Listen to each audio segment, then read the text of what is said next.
Hey everyone, this is Mia Horror Stories, and the title of today's horror story is Someone Keeps Leaving Voicemails from Inside My House.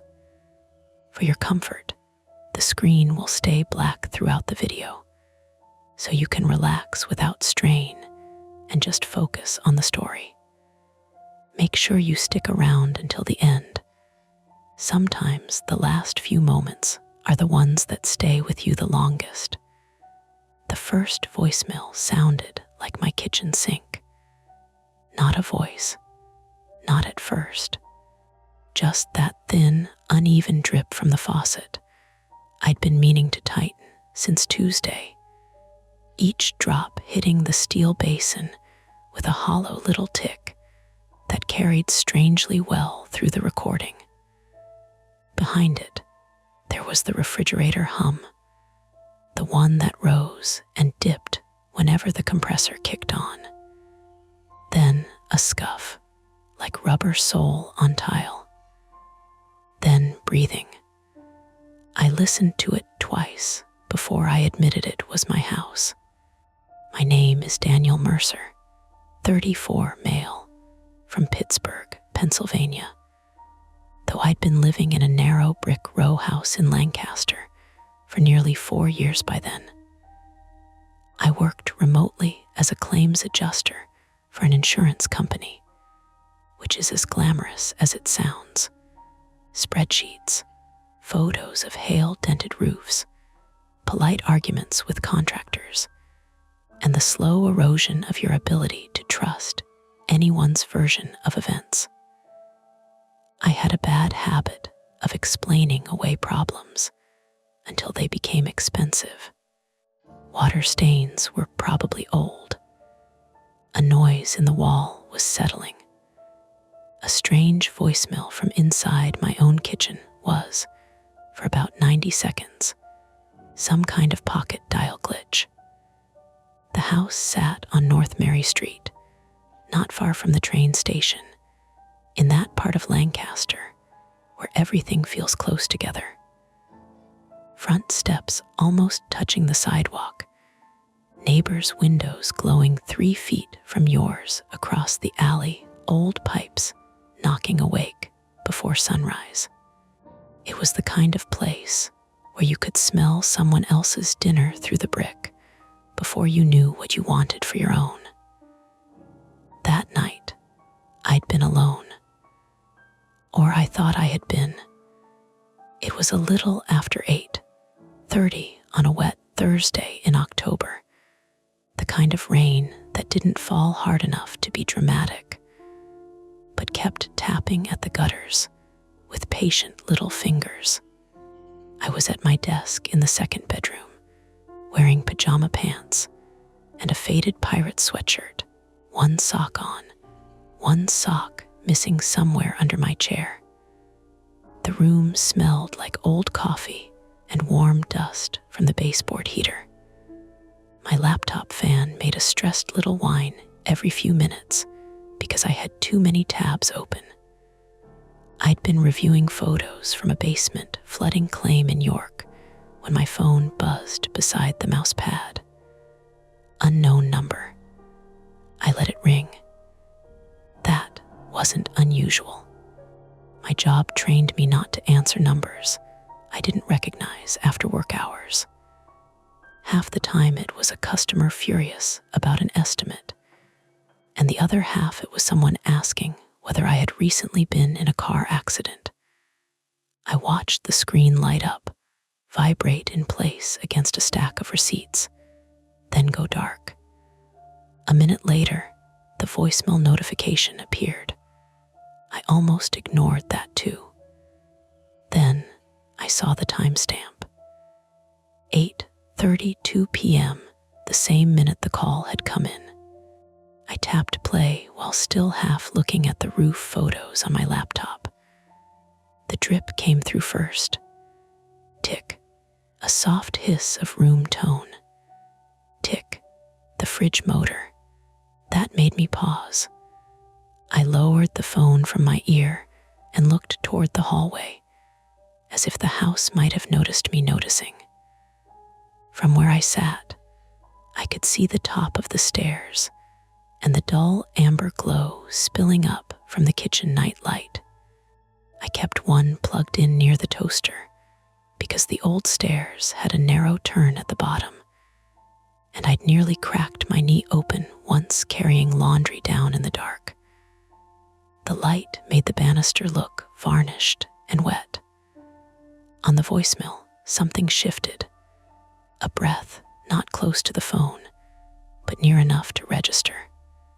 Slow, uneasy. The kind of breath a person lets out when they are trying not to make noise and hate how loud their own lungs sound. Then, very faintly, 3 notes played from downstairs. Not music, my microwave buttons. Beep, beep, beep. I stopped the recording so fast my thumb slipped. For a moment, all I heard was the rain ticking against the window behind me and the tiny electrical buzz inside my desk lamp. Then my microwave beeped downstairs. Once, just once. I stood up so sharply my chair rolled back and hit the closet door. The sound made me flinch, which annoyed me because there was nobody there to see it, and still I felt embarrassed. "Hello," I called. My voice went out into the hall and came back thin. The house answered the way old houses do. A pipe clicked inside the wall, the refrigerator hummed.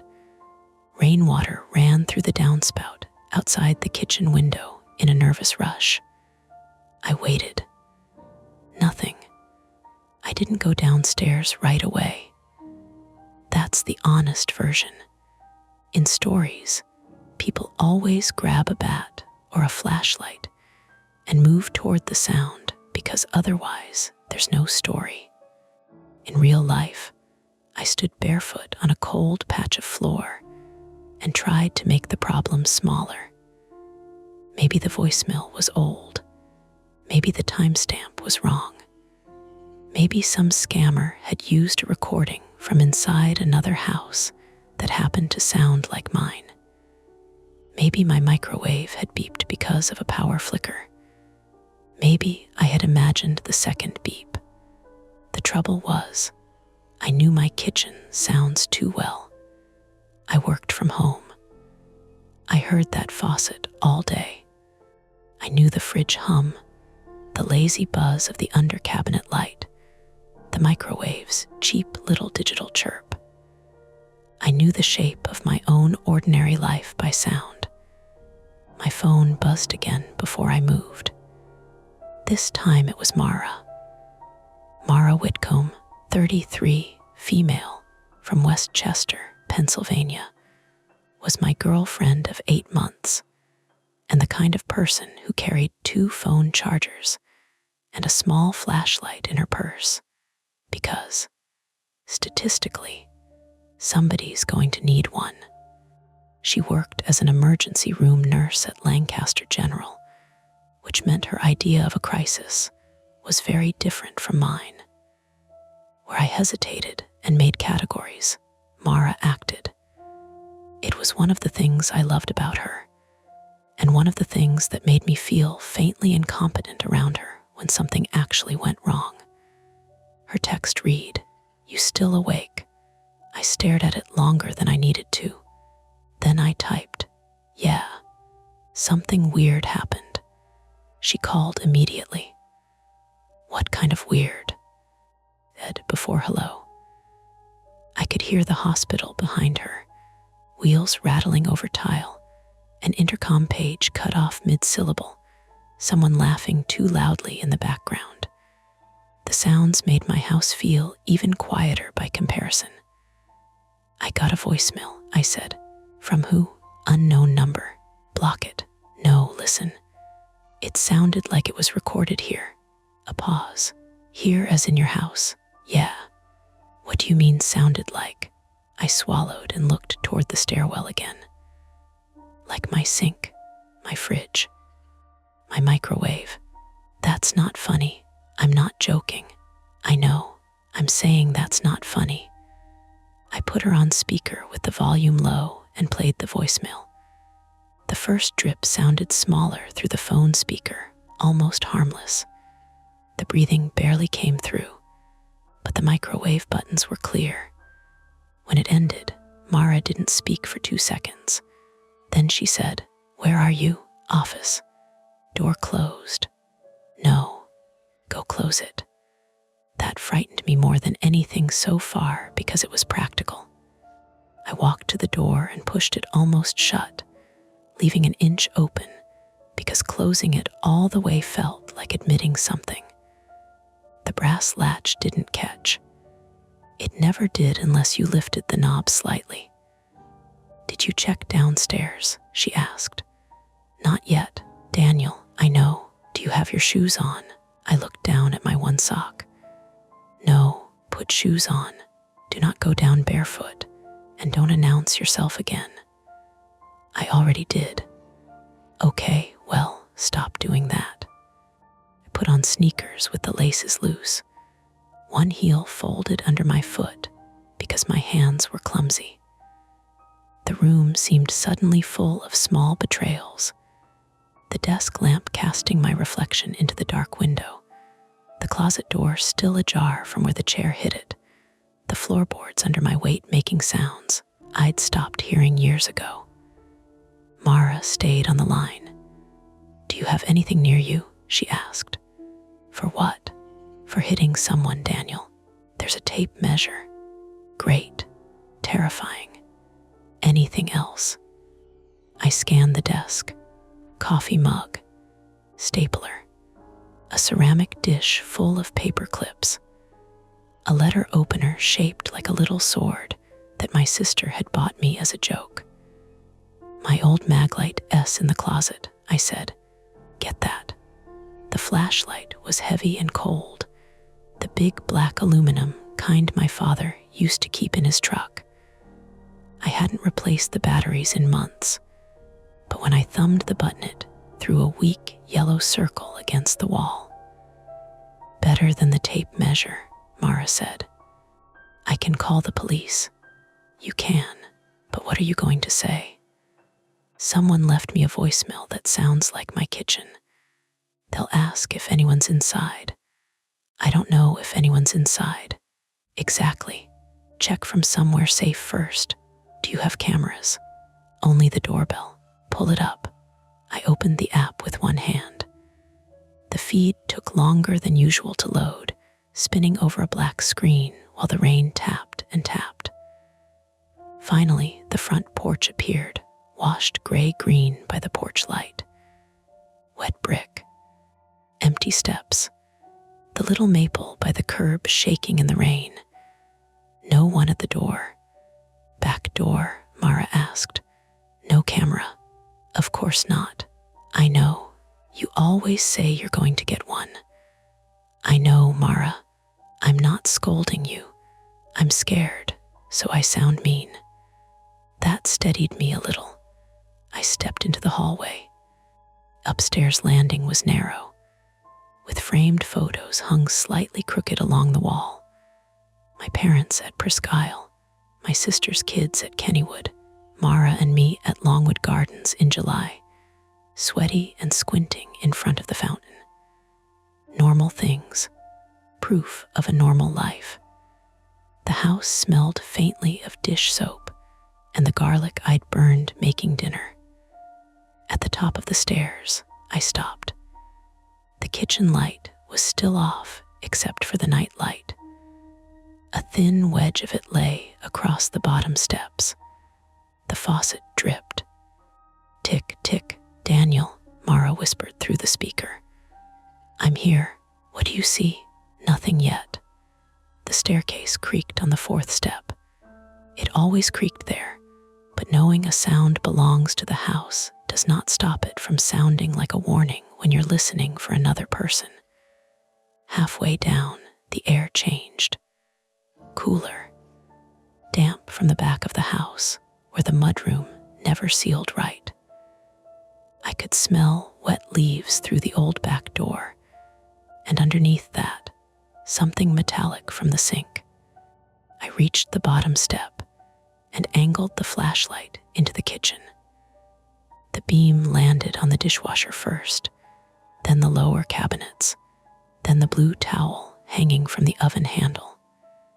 It caught the sink, where a single spoon lay in the basin under the leaking faucet. Nothing moved. The microwave clock read 8:41. The kitchen looked exactly like I had left it after dinner. Cutting board beside the sink, half an onion in plastic wrap, saucepan soaking with a film of orange sauce around the rim. My cereal box was still open on top of the fridge because I was a grown man who apparently lived like a raccoon when nobody was watching. Then I noticed the microwave door. It was open by an inch, not wide, not dramatic, just enough that the interior light was on, faint and yellow, making the glass plate inside shine. I hadn't used the microwave that night. I was sure of it. "Mara," I said quietly. "What? The microwave is open. Back up." I did not back up. That was my flaw, or one of them. I could avoid a problem for days, weeks, months, but once I actually saw it, once it had a shape, I couldn't leave it alone. I needed the explanation in my hand. I needed the loose wire, the bad hinge, the stupid ordinary answer. I reached out with the mag light and nudged the microwave door open the rest of the way. The light brightened. Inside, on the glass turntable, sat my own phone charger, the white one from my nightstand upstairs, coiled neatly. For a second, my mind refused to attach meaning to it. It was just an object in the wrong room, which happens. People carry things. People forget. I could have brought it down earlier. I could have been distracted, except I had charged my phone with it after dinner. Upstairs, beside my bed, Mara was saying my name, but her voice had gone distant and tinny because I'd lowered the phone without realizing it. I lifted it again.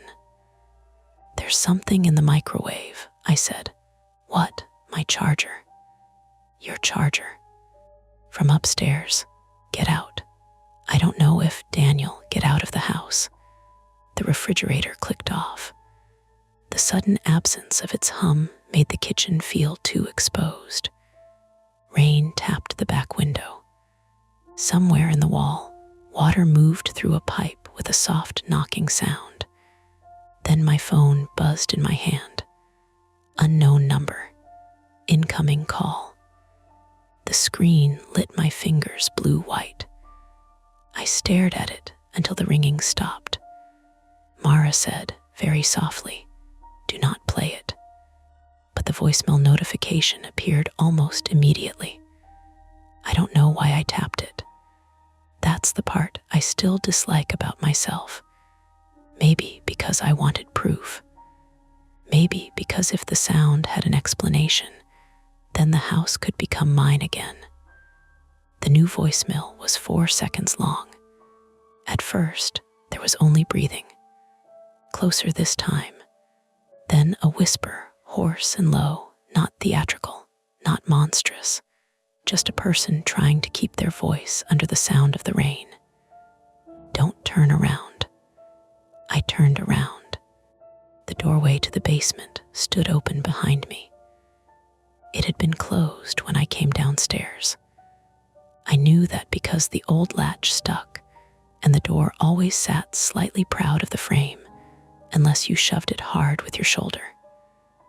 Now it was open 6 inches into blackness, and from below came a small, careful sound. Not a footstep, not exactly, more like someone shifting weight on old wood and stopping when the stair complained.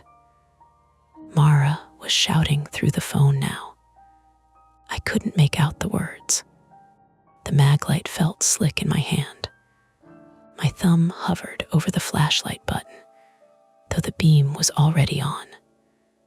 I backed 1 step toward the front hall, then stopped because the back door was closer.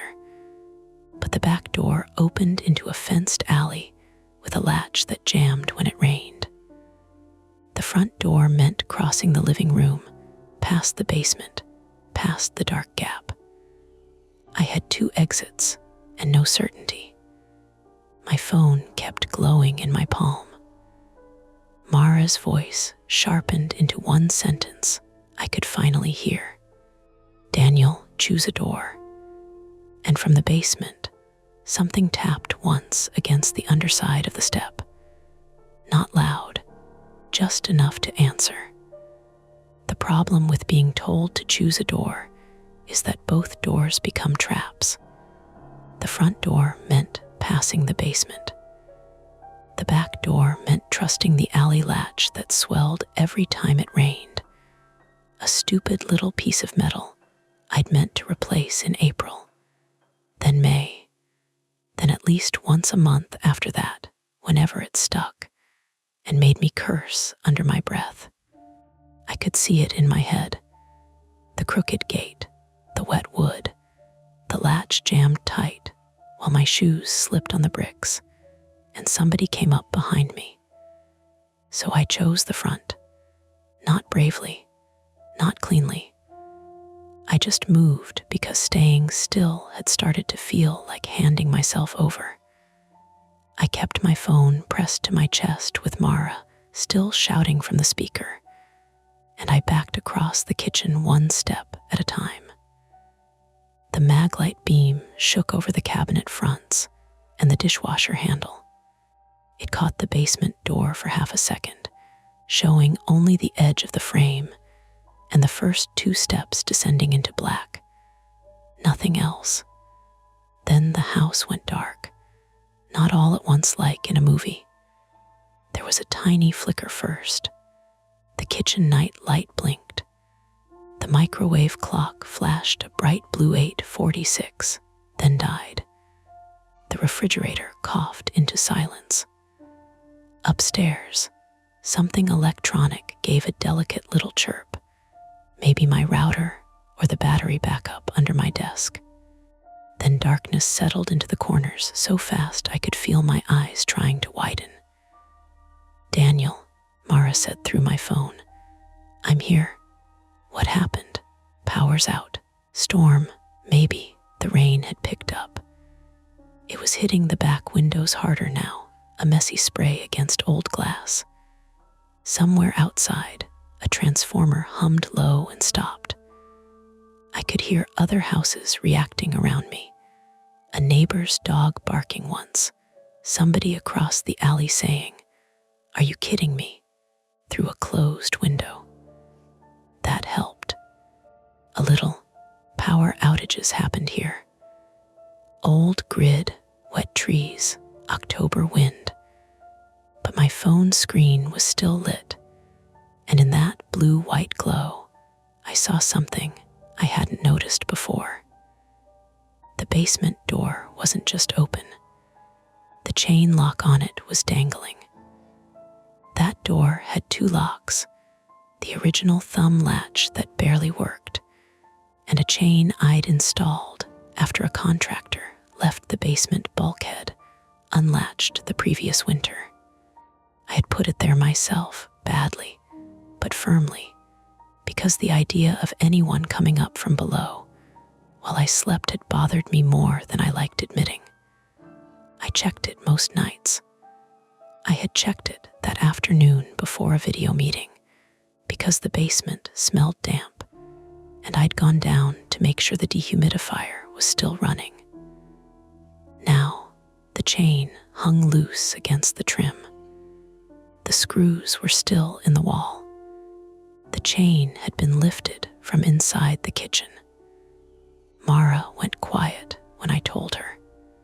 Then she said, "Leave now. I'm moving." "No, run. I can't see. Use the flashlight." The maglite was already on, but it had faded to a dull yellow circle barely stronger than candlelight. I slapped the side with my palm. The beam jumped, brightened, then weakened again. Old batteries. Another tiny failure I had created through neglect, and then acted surprised by when it mattered. I moved into the dining room. The floorboards there made a long complaint under my weight. The room was mostly shadow, shapes arranged by memory. Table, chairs, the leaning bookshelf. A stack of unopened mail I had moved from the kitchen because Mara was coming over the next day, and I wanted the counter to look less like I'd given up. Rainwater rattled down the gutter beside the wall.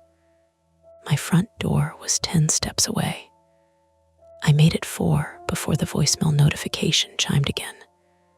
The sound was too loud in the dark. I nearly dropped the phone. Unknown number. New voicemail. "Don't play it," Mara said immediately. "I'm not." But I stopped moving. "Daniel, I'm not playing it." "Then why did you stop?" "Because the voicemail had arrived after the power went out. Because whoever was doing this wasn't just leaving recordings. They knew where I was. They knew when I turned. They knew when I hesitated. Because I had spent months telling myself the basement made normal old house noises, and now one of those noises seemed to be breathing through my floorboards. "Calling 911, I said. "Good." I thumbed out of the voicemail screen and tapped emergency call. For 1 second, the phone showed the call trying to connect. Then it failed. A gray message appeared, "Call failed." I tried again. Same thing. "What?" Mara asked. "It won't connect." "Do you have bars?" I looked. 1 bar flickered, then vanished. Lancaster wasn't exactly wilderness, but my row house sat in a little pocket where service died if you stood in the wrong room. Usually, it was annoying. Right then, it felt designed. "Wi-Fi calling?" Mara asked. "Power's out, router's down. Go outside, you'll get signal." That was the concrete problem, not the voicemails, not yet. Those were horror arranged as clues. The problem was simpler and uglier. I had to get out of the house and get enough signal to call police before whoever was inside could reach me, or before I convinced myself nobody was there, and did something stupid, like go back toward the basement with a dying flashlight. I reached the front hall. The door was close enough to touch. Then something moved upstairs.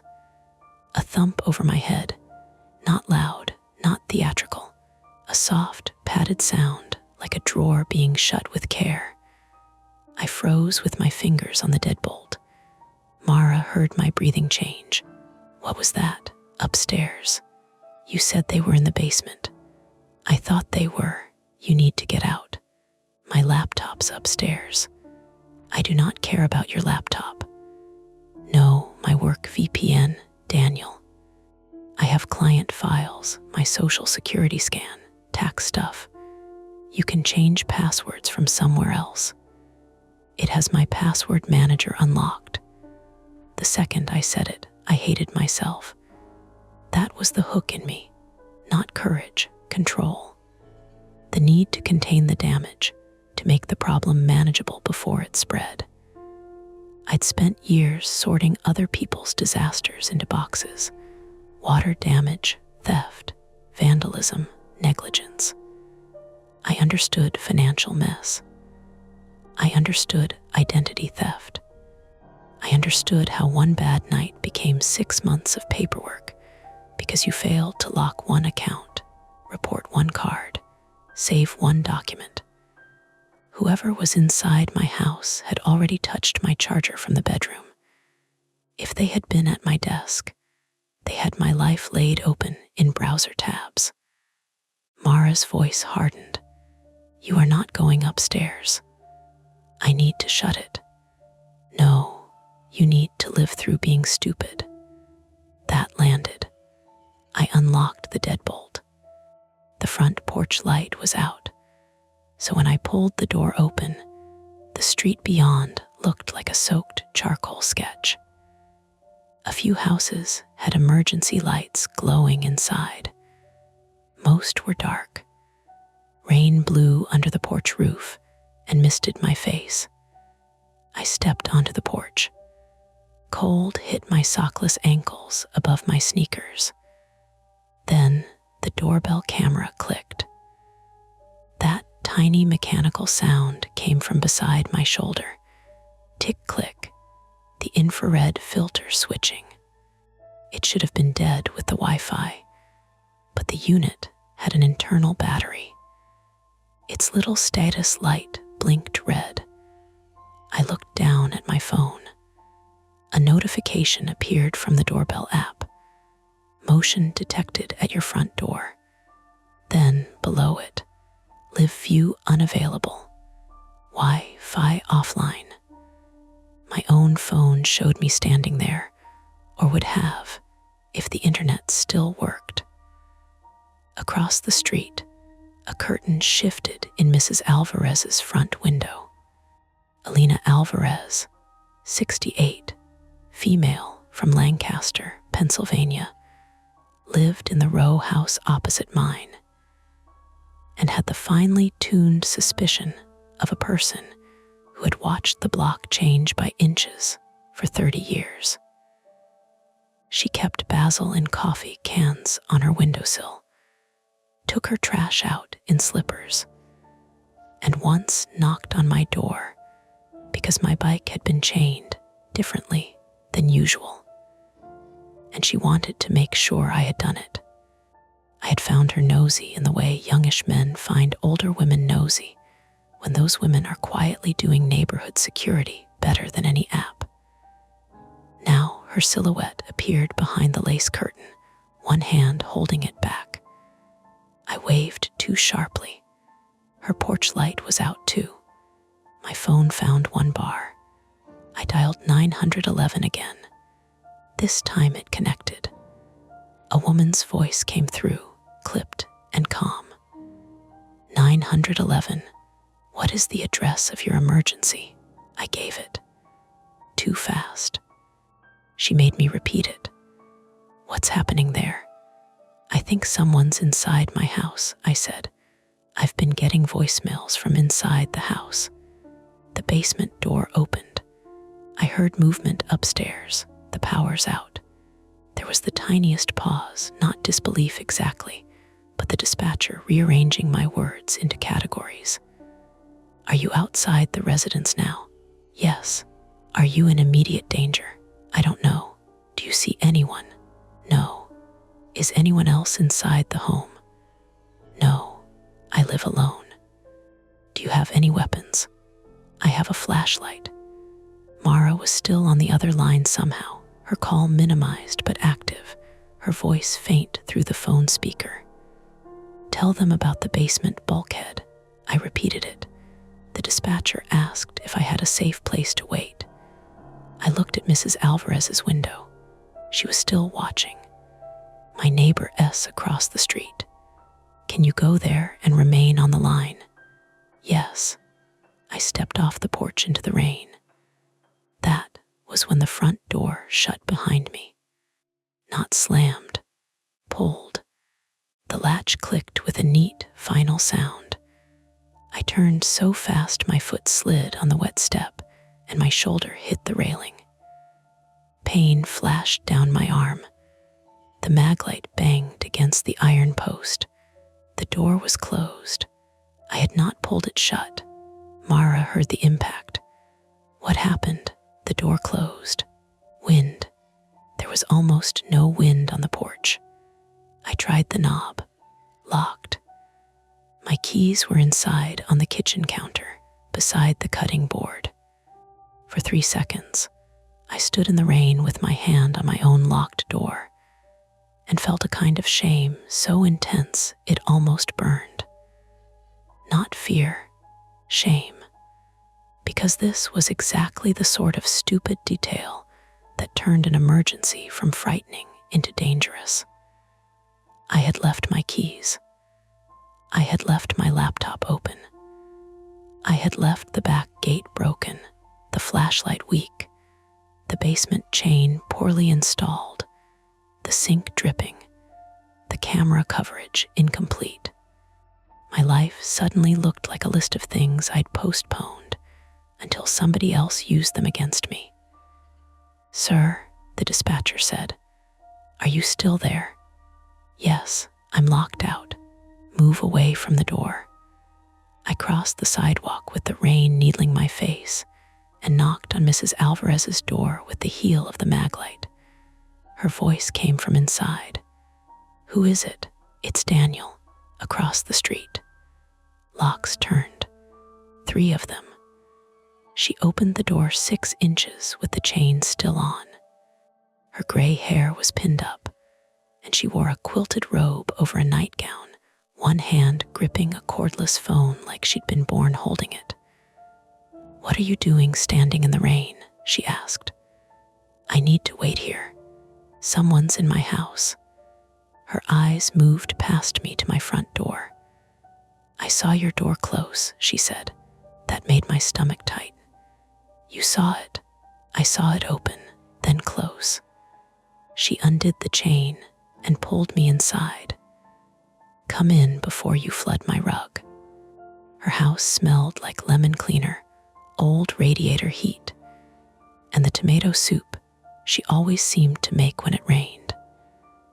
The hallway was narrow and crowded with framed family photos. A battery lantern glowed on a small table, making the wallpaper look yellow and soft. I stayed near the door, dripping onto the mat. Mrs. Alvarez peered through the front window. The dispatcher told me officers were being sent, but weather-related calls were heavy due to the outage. She told me not to re-enter the house. She told me to stay somewhere safe. She told me this twice. Mara, still on the call, said, "I'm leaving work." "No," I said, "I'm already walking." "Mara, don't come here. Do not start giving orders now. You're at work. I'm off in 20. You said you're walking." "I'm walking to my car, Daniel." Mrs. Alvarez turned from the window. "Who is that?" "My girlfriend." "Tell your girlfriend not to come here if someone is in the house." "I heard that," Mara said. "Good," Mrs. Alvarez said, though she couldn't have known Mara was on speaker. A police siren wailed somewhere distant, then faded the wrong direction. I gave the dispatcher my description and told her I was at the neighbor S. She asked about the voicemails. I played the first one into the phone, then the second. Hearing, "Don't turn around" in Mrs. Alvarez's lemon clean hallway made it worse. It turned the absurdity into something shareable, something witnessed. Mrs. Alvarez's expression changed. Not frightened exactly. Recognizing. "What?" I asked. She kept looking at my house. "Yesterday afternoon, there was a van in your alley." I lowered the phone. "What van?" "White, no markings. I thought maybe workmen." "I didn't have workmen. It was there maybe 10 minutes. Back doors open." The dispatcher asked me to repeat that. I did.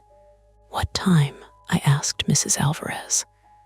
"After 3, before 4. I remember because the mail came late and I was annoyed." "Did you see anyone?" "A man by the gate, hood up. Could have been anyone. The back gate. The latch that jammed in rain. The basement bulkhead beyond it." My phone buzzed again. Unknown number. Incoming call. Everyone went still, as if the sound had entered the room as a physical thing. The dispatcher said, "Do not answer." Mara said, "Absolutely do not answer." Mrs. Alvarez said, "Put it on speaker." I looked at her. She lifted her chin. "If they are watching, let them hear people." It was a terrible idea. It was also the first idea that made me feel less alone. I let it ring. The call ended. No voicemail appeared. Instead, a text message came through from the unknown number. No words, just a photo. My upstairs office, taken from inside the room. My laptop was open on the desk, screen glowing on battery power, casting a pale rectangle over the coffee mug, the paper clips, the ridiculous sword-shaped letter opener. The closet door was open wider than before. In the center of the laptop screen, my password manager window was visible. Unlocked. Below the photo came one line: "You have 6 minutes before it sleeps." For a second, all the separate fears snapped together into one hard, practical deadline. 6 minutes. My laptop battery settings. I knew them because I had changed them after getting annoyed during work calls. If untouched, the screen slept after 10 minutes. Whoever sent the photo knew I cared, or guessed well enough. The password vault held bank logins, work credentials, scans of IDs, my parents' medical power of attorney documents, Mara's spare apartment code from when she'd texted it months ago. More than money. Access. Damage that could follow everyone I loved. "That's bait," Mara said immediately. "I know. Say it. It's bait.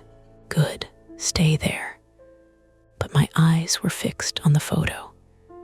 The dispatcher was telling me officers were en route and repeating that I should not go back inside.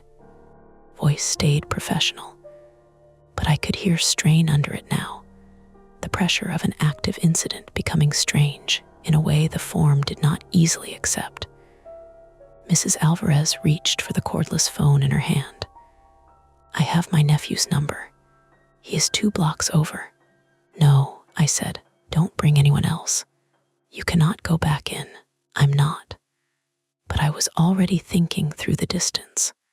Across the street, up the porch, front door locked, back alley gate jammed, but maybe open from the van. Basement bulkhead may be accessible. 6 minutes. Police delayed by outage. Mara driving here, whether I wanted her to or not. Then Mrs. Alvarez frowned at something beyond my shoulder. At first, I thought she was looking at my house. She was. She was looking down the block. Headlights turned slowly onto North Mary Street. One car, moving too fast for the rain, then braking hard near the corner. Mara's blue Honda. "No," I said into the phone. Her voice came through with the tight brightness of someone trying not to sound scared. "I'm here. You said 20 minutes. I was already closer than I said. The Honda stopped crookedly in front of Mrs. Alvarez's house. The driver's door opened, and Mara stepped into the rain in scrubs and a black jacket, her hair tied back, hospital badge still clipped to her pocket. She looked toward me in the window. Then she looked toward my house. The unknown number sent another text. This one was a video. It showed the view through my front window from inside my living room. Rain streaked the glass. Across the street, framed perfectly, was Mrs. Alvarez's lit window. And in that window, small but clear, were all 3 of us watching. At the bottom of the video, someone whispered from behind the camera. "Now there are 3. The dispatcher said officers were still minutes out. Mara was outside, exposed. My laptop had maybe 4 minutes before it slept. And from the dark window of my house, a hand lifted and gave us a slow, almost polite wave. Mara crossed the street before I could stop her. Not fast. That was what scared me. She didn't sprint through the rain like someone in a panic. She moved with that ER floor purpose, shoulders tucked against the weather. eyes flicking between my dark front windows and Mrs. Alvarez's porch. Her blue scrubs were already soaking at the knees. Her badge swung against her jacket zipper with every step, catching the lantern glow from the window. "Mara, get inside," I said, opening Mrs. Alvarez's door. She didn't look at me until she was on the porch. "Where are the cops?" "On the way." "That means not here." Mrs. Alvarez pulled Mara in by the sleeve, shut the door, and set the chain with a hard little scrape. For half a second, we just stood there in her front hall, all of us wet or half wet, listening to rain hit the porch roof and the old house tick as its radiators cooled without power. Across the street, my row house sat dark, except for the faint glow in the upstairs office window, where my laptop was still awake. A pale square of light. A countdown. Mara Whitcomb, 33, female, from West Chester, Pennsylvania, stood near the door with water running from her hairline down her temple. Her nurse's comm was there, but it was stretched thin now, the kind of comm people use when they're deciding whether to start chest compressions. She looked at the video on my phone again, at the hand waving from inside my front window, and her mouth tightened. Alina Alvarez, 68, female, from Lancaster, Pennsylvania, kept one hand on the cordless phone and one on the lace curtain, her eyes narrowed toward my house. "I don't see anyone now." "Doesn't mean they're gone," Mara said. "I know what it means," Mrs. Alvarez said. "It means I do not see anyone now." That should not have been funny. It almost was. My brain reached for it because the other options were worse. The 911 dispatcher was still on my phone, her voice smaller now because I had put her on speaker, and set the phone on Mrs. Alvarez's hallway table beside the lantern. She told us officers were responding, but multiple outages and a traffic accident on Harrisburg Pike were slowing units in the area. She told us again not to enter the residence. I stared across the street at my office window. The laptop light blinked once, screen dimming. "No," I said. Mara turned toward me immediately. "Daniel, I can see it dimming." "Good. Let it sleep." "If it sleeps, fine," I said. "But if they touch the mouse, it stays open. If they already have access, then running in there does not undo it. I don't need to run in. I can kill the session remotely." Mara blinked rain from her lashes. "How? My work laptop has remote admin. My phone might still have the management app cached." The dispatcher cut in.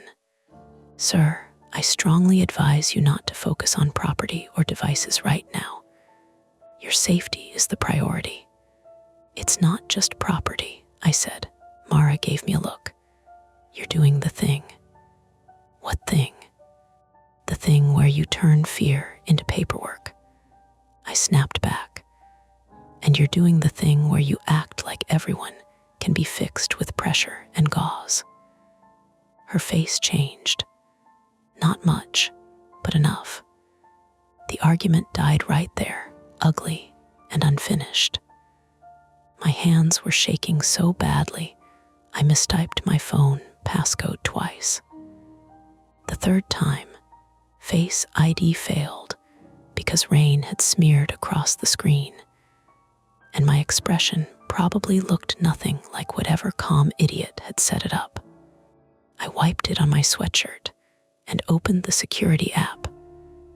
No connection. One bar, then none. I moved to Mrs. Alvarez's front window. One bar returned. The app loaded halfway, then froze. "Come on," I muttered. Mara stepped beside me. "What do you need?" "Signal," Mrs. Alvarez said. "Kitchen gets better. Back of the house faces the alley. Less brick, maybe." Her house mirrored mine. Front door into narrow hall. Living room on the left. Dining room behind that. Kitchen at the rear. And a back door opening to the same shared alley that ran behind our row. If you imagine the block from above, it was a line of brick houses facing North Mary Street, with thin fenced yards behind them and a service alley running parallel.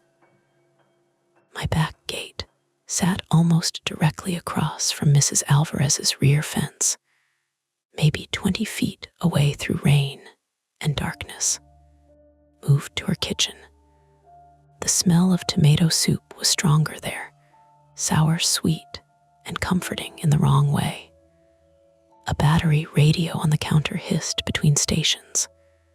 Mrs. Alvarez had a towel folded by the sink, and Mara grabbed it without asking, wiping her face, and then pressing it into my hand. "Your shoulder," she said. I looked down.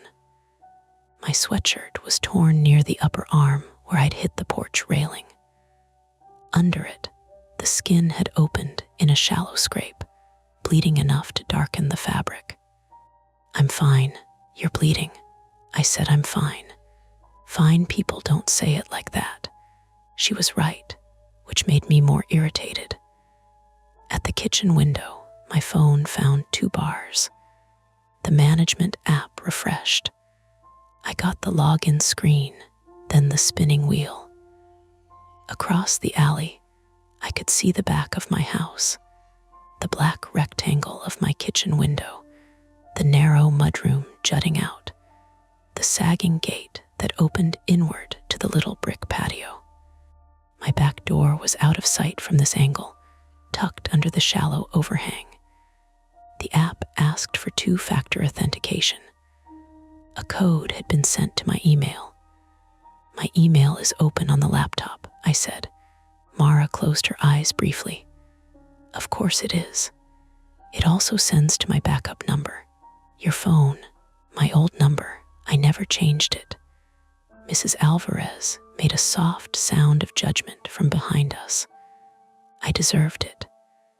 Attempt 1 failed right there, but not cleanly. It gave us something worse than failure. Confirmation that my own carelessness had built a neat little hallway for the intruder. The laptop wasn't just a glowing object upstairs. It was the key to everything I needed in order to lock the key. My phone buzzed. Unknown number. This time the message was audio, not voicemail. A short file. Mara said, "Don't."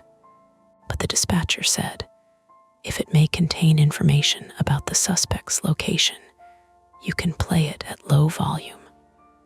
So I did. At first, we heard rain. Then a dull tapping sound. 3 taps. Pause. 3 taps. Pause. Mrs. Alvarez's kitchen changed around us. The soup smell, the lantern glow, the hiss of the radio, all of it seemed to pull away from that little pattern. Then the audio picked up something else. A woman humming. Softly. Off key. Mrs. Alvarez went pale. "That's my radio," she whispered. "What?" I said. "The song." She pointed to the battery radio on her counter. It was playing static now, but beneath it, faintly, the same tune drifted in and out. An old Spanish bolero, nearly swallowed by interference. Mara turned toward the back door. The tapping came again, not from the phone this time, from Mrs. Alvarez's rear window. 3 taps. Pause. 3 taps. I stopped breathing for a second. Mara grabbed a kitchen knife from the dish rack. Mrs. Alvarez reached for the drawer beside the stove and pulled out a rolling pin like she had made this decision years ago. The tapping came again, sharper. 3. Pause 3. Outside the kitchen window, something pale moved near the glass.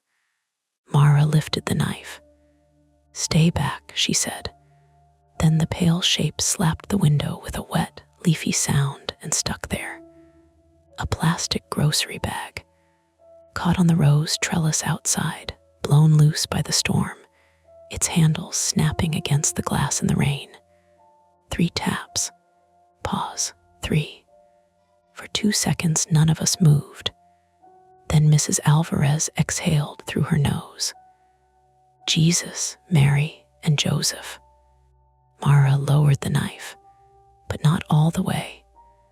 It was almost funny again. Almost. Except the audio file had included the same tapping before the bag reached the window. Or maybe the bag had been tapping already, and whoever recorded it had been outside Mrs. Alvarez's kitchen close enough to hear her radio. The misdirection explained the shape. It did not explain the recording. My phone buzzed again. Text, "Wrong house now." Mrs. Alvarez crossed herself once, fast and angry. Mara looked at me. There in the alley. The dispatcher heard that and told us to move away from the back of the house. Officers were still en route. She said the safest course was to remain inside, doors locked, lights off. But the back door handle turned before she finished. Not fully, just a testing twist. Mrs. Alvarez's deadbolt held. The knob shifted once, twice, then stopped. Mara stepped between the door and Mrs. Alvarez. I grabbed the first solid thing I could find, which was a cast iron skillet on the stove. It was heavier than I expected, and my injured shoulder objected with a hot pulse down my arm. We heard footsteps on the small concrete pad outside. Then the gate latch clicked. Mrs. Alvarez whispered, "That gate sticks too." The footsteps moved away, toward my yard. I pictured the alley. From Mrs. Alvarez's back door, a person could turn left along the fence line, pass her trash bins, cross the narrow shared strip, and reach my swollen wooden gate in maybe 6 seconds. If my gate was open, or if they had opened it yesterday when the van came, they could get to my mudroom, my basement bulkhead, my kitchen door. Mara was already moving. "No," I said. She looked back. "I'm not going inside your house. I'm checking the alley." "That is not better. If they're moving between houses, we need to know. The police said stay inside." "The police aren't here," Mrs. Alvarez said. "My nephew has a shotgun." "No nephews," Mara and I said at the same time. That was attempt 2. Not to enter my house, not to save the laptop, but to verify whether the person had left the house and was now outside with us. A partial solution, a safer one, or we told ourselves that because it involved a locked door between us and the inside of my house. Mrs. Alvarez had a small side window in the mudroom, one of those high, frosted panes that opened with a crank. From there, you could see a slice of the alley without opening the door. She led us through the kitchen into the mudroom, where boots lined the wall and damp coats hung from pegs. The air smelled like rubber, bleach, and wet wool. Mara stood on an overturned bucket and cranked the window open 2 inches. Rain hissed through the gap. She angled my weak maglite outward. The beam cut across trash bins, wet brick, the lower half of a fence, and the glistening alley pavement. Nothing moved. Then, at the edge of the light, my back gate swung inward. A dark figure slipped through it into my yard. Mara sucked in a breath. I stepped closer, shoulders screaming. The figure was average height, hood up, raincoat dark and shiny. They moved with one hand out, touching the fence, like they knew exactly where the loose bricks were. Not running, not stumbling, comfortable. That was worse. They're going back in, Mara whispered. Or leaving, I said. The figure disappeared behind my mudroom. A second later, a light flickered inside my kitchen. Not the house power, something handheld. A flashlight beam swept once across the back window from inside. Mrs. Alvarez whispered, "There are two." The words slid under the door and stayed there. One outside, one inside, or one person moving through faster than seemed possible. But I had watched them enter the yard, and the flashlight had come from inside too soon. 2. The trap tightened around that number. The dispatcher asked if we could describe the person. I tried. Dark raincoat, hood, medium build, no visible face. Gloves, maybe. Realized how useless it sounded as I said it. Mara climbed down from the bucket, jaw clenched. "Daniel, passwords can wait. 2 people changes this. I know." But then my phone made a different sound, not the unknown number, my work laptop alert. A red banner slid down from the management app. New device login approved. Location, Lancaster, PA. My lungs seemed to empty without permission. "They got in," I said. Mara looked at the screen. "Into what? My vault. Can you revoke it?" "Not without the code." "Daniel, I know." No one spoke for a moment. Then Mrs. Alvarez said quietly, "My Wi-Fi battery." We both turned to her. "What?" "My son put it in. For outages. Little box in the closet. Keeps the internet for maybe half an hour." Hope arrived so sharply it hurt. "Does it work?" Mara asked. "If Comcast works, it works." Mrs. Alvarez led us back to the living room, where a small backup battery sat under a side table beside the router. Its green light blinked. Her Wi-Fi was alive. Attempt 3 formed out of desperation. Use Mrs. Alvarez's internet to get into my accounts. Revoke access. Call more clearly. Maybe pull my doorbell footage from before the outage if the battery had cached anything. We huddled around the router like it was a campfire. I connected to her network. She recited the password from a piece of tape stuck under the side table. ALVAREZ 1969. Then said, "Do not judge me." "I'm not judging anything ever again," I said. The app loaded. The 2-factor code came through to my email this time because my phone, on Wi-Fi, could access it. I signed in with fingers that felt thick and cold. The emergency security screen opened. Revoke all sessions. I hit it. A confirmation popped up. I hit that too. For one beautiful second, the screen said, "All active sessions terminated." Then my phone buzzed. Unknown number, too late for that one. A photo arrived, not my office, my hallway, taken from the top of my stairs, looking down toward the front door.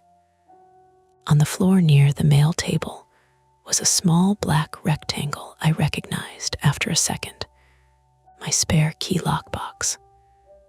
The one I used for contractors, hidden badly behind the planter on the porch. Its front hung open. Inside the empty compartment was a folded piece of paper. Mara read over my shoulder. "Is that my emergency contact sheet?" I kept it in the lockbox with the spare key because I had once locked myself out during a snowstorm and decided the lesson was to become organized in the laziest possible way. It had Mara's number, my sister's number, my parents' address outside Pittsburgh, the alarm code I had never activated, insurance contacts, work emergency line. The intruder didn't just have my passwords for a minute. They had my people. A new voicemail appeared. The dispatcher told me not to play it. I played it anyway. This one was longer, 10 seconds. It began with footsteps on wood, then the sound of a drawer opening, paper shifting, a faint clink. Then a man's voice, calm and close to the microphone, said, "You should have changed the lockbox code after the plumber." Mara whispered, "How would they know that?" I did know. Because the plumber had been there 3 months ago to look at the basement drain. Because I had texted him the lockbox code. Because he had arrived in a white van with no markings since he was a subcontractor. Because I had never changed the code afterward. The fact did not answer who was inside. It only opened the list of possible people until it became almost everyone. Mrs. Alvarez's cordless phone rang, making all 3 of us jump. She answered with one hand pressed to her chest. "Hello," she listened. Her face changed. "What is it?" Mara asked. Mrs. Alvarez held the phone away from her ear as if it had turned dirty. "It is my house phone," she said, calling itself. On the tiny caller ID screen, her own number glowed. She put it on speaker. For 3 seconds, there was only rain and static. Then my voice came through. Not live, recorded. "Hello," it said, my voice from earlier when I had called into my own dark house. Then a pause. Then Mara's voice from Mrs. Alvarez's kitchen minutes ago. There in the alley. Then Mrs. Alvarez. "My nephew has a shotgun, pieces of us stitched together, recorded from inside this house." Mara moved first. She looked up. The living room ceiling was old plaster with a brass light fixture in the center. In one corner near the curtain rod, where the wallpaper pattern darkened into shadow, a tiny red light blinked once. A camera, no bigger than a shirt button, stuck above Mrs. Alvarez's front window, aimed into the room.